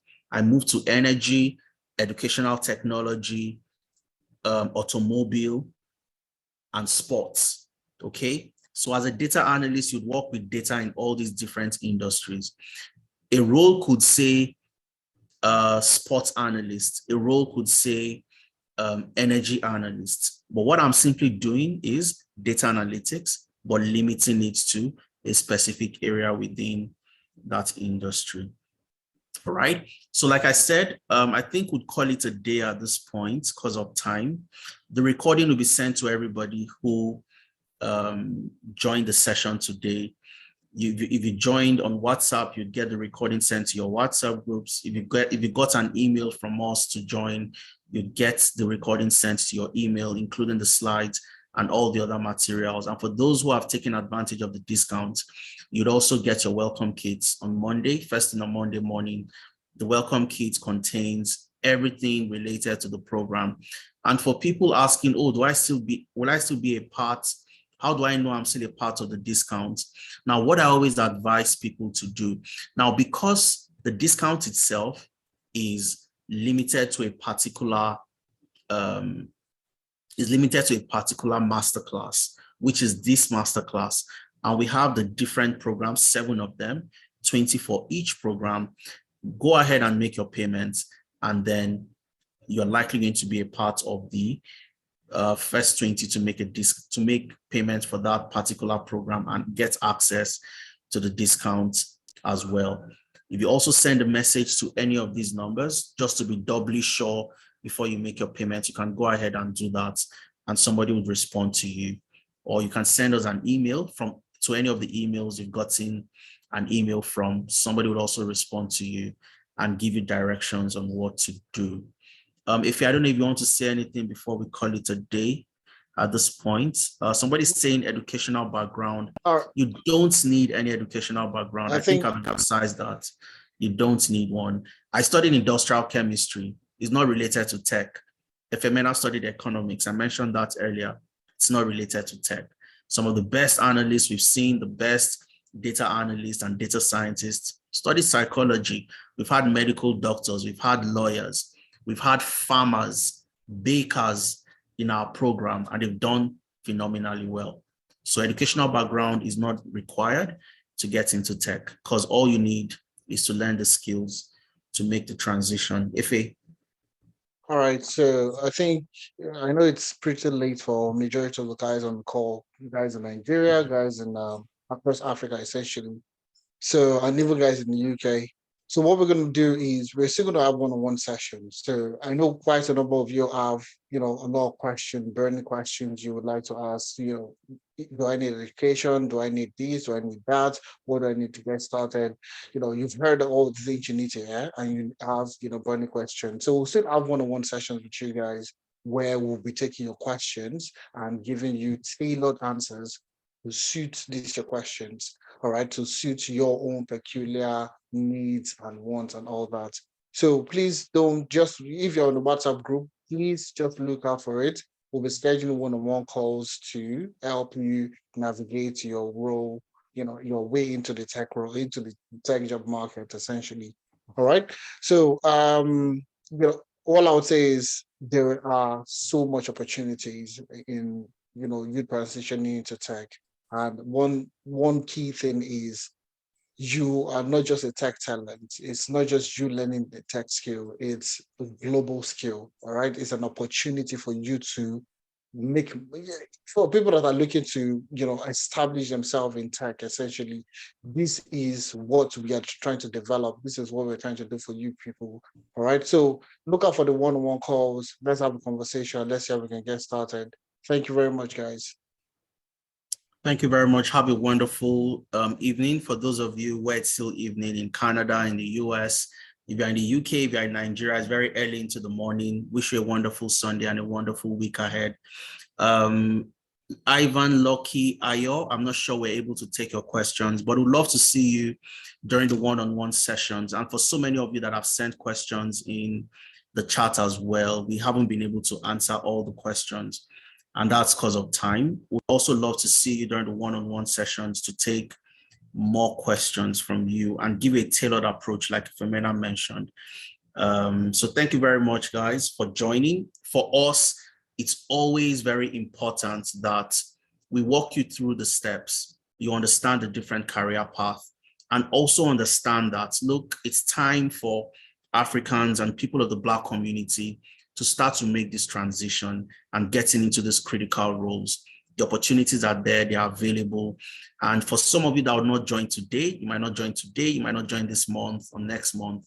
When you decide to join, you should join with Analytics. All right. Follow us on all our socials: Instagram, Twitter, Thread, WhatsApp, everywhere, Facebook, LinkedIn. Follow us. We'll always give very important, information and knowledge. We share knowledge all the time. So you also get to be a part and track all the things we've done within the industry itself. Thank you very much. Have a wonderful week ahead. We'd look forward to seeing you in the class and also seeing you during the one-on-one session. Cheers, guys. Cheers, everyone. See you during the one-on-one session. Bye, guys.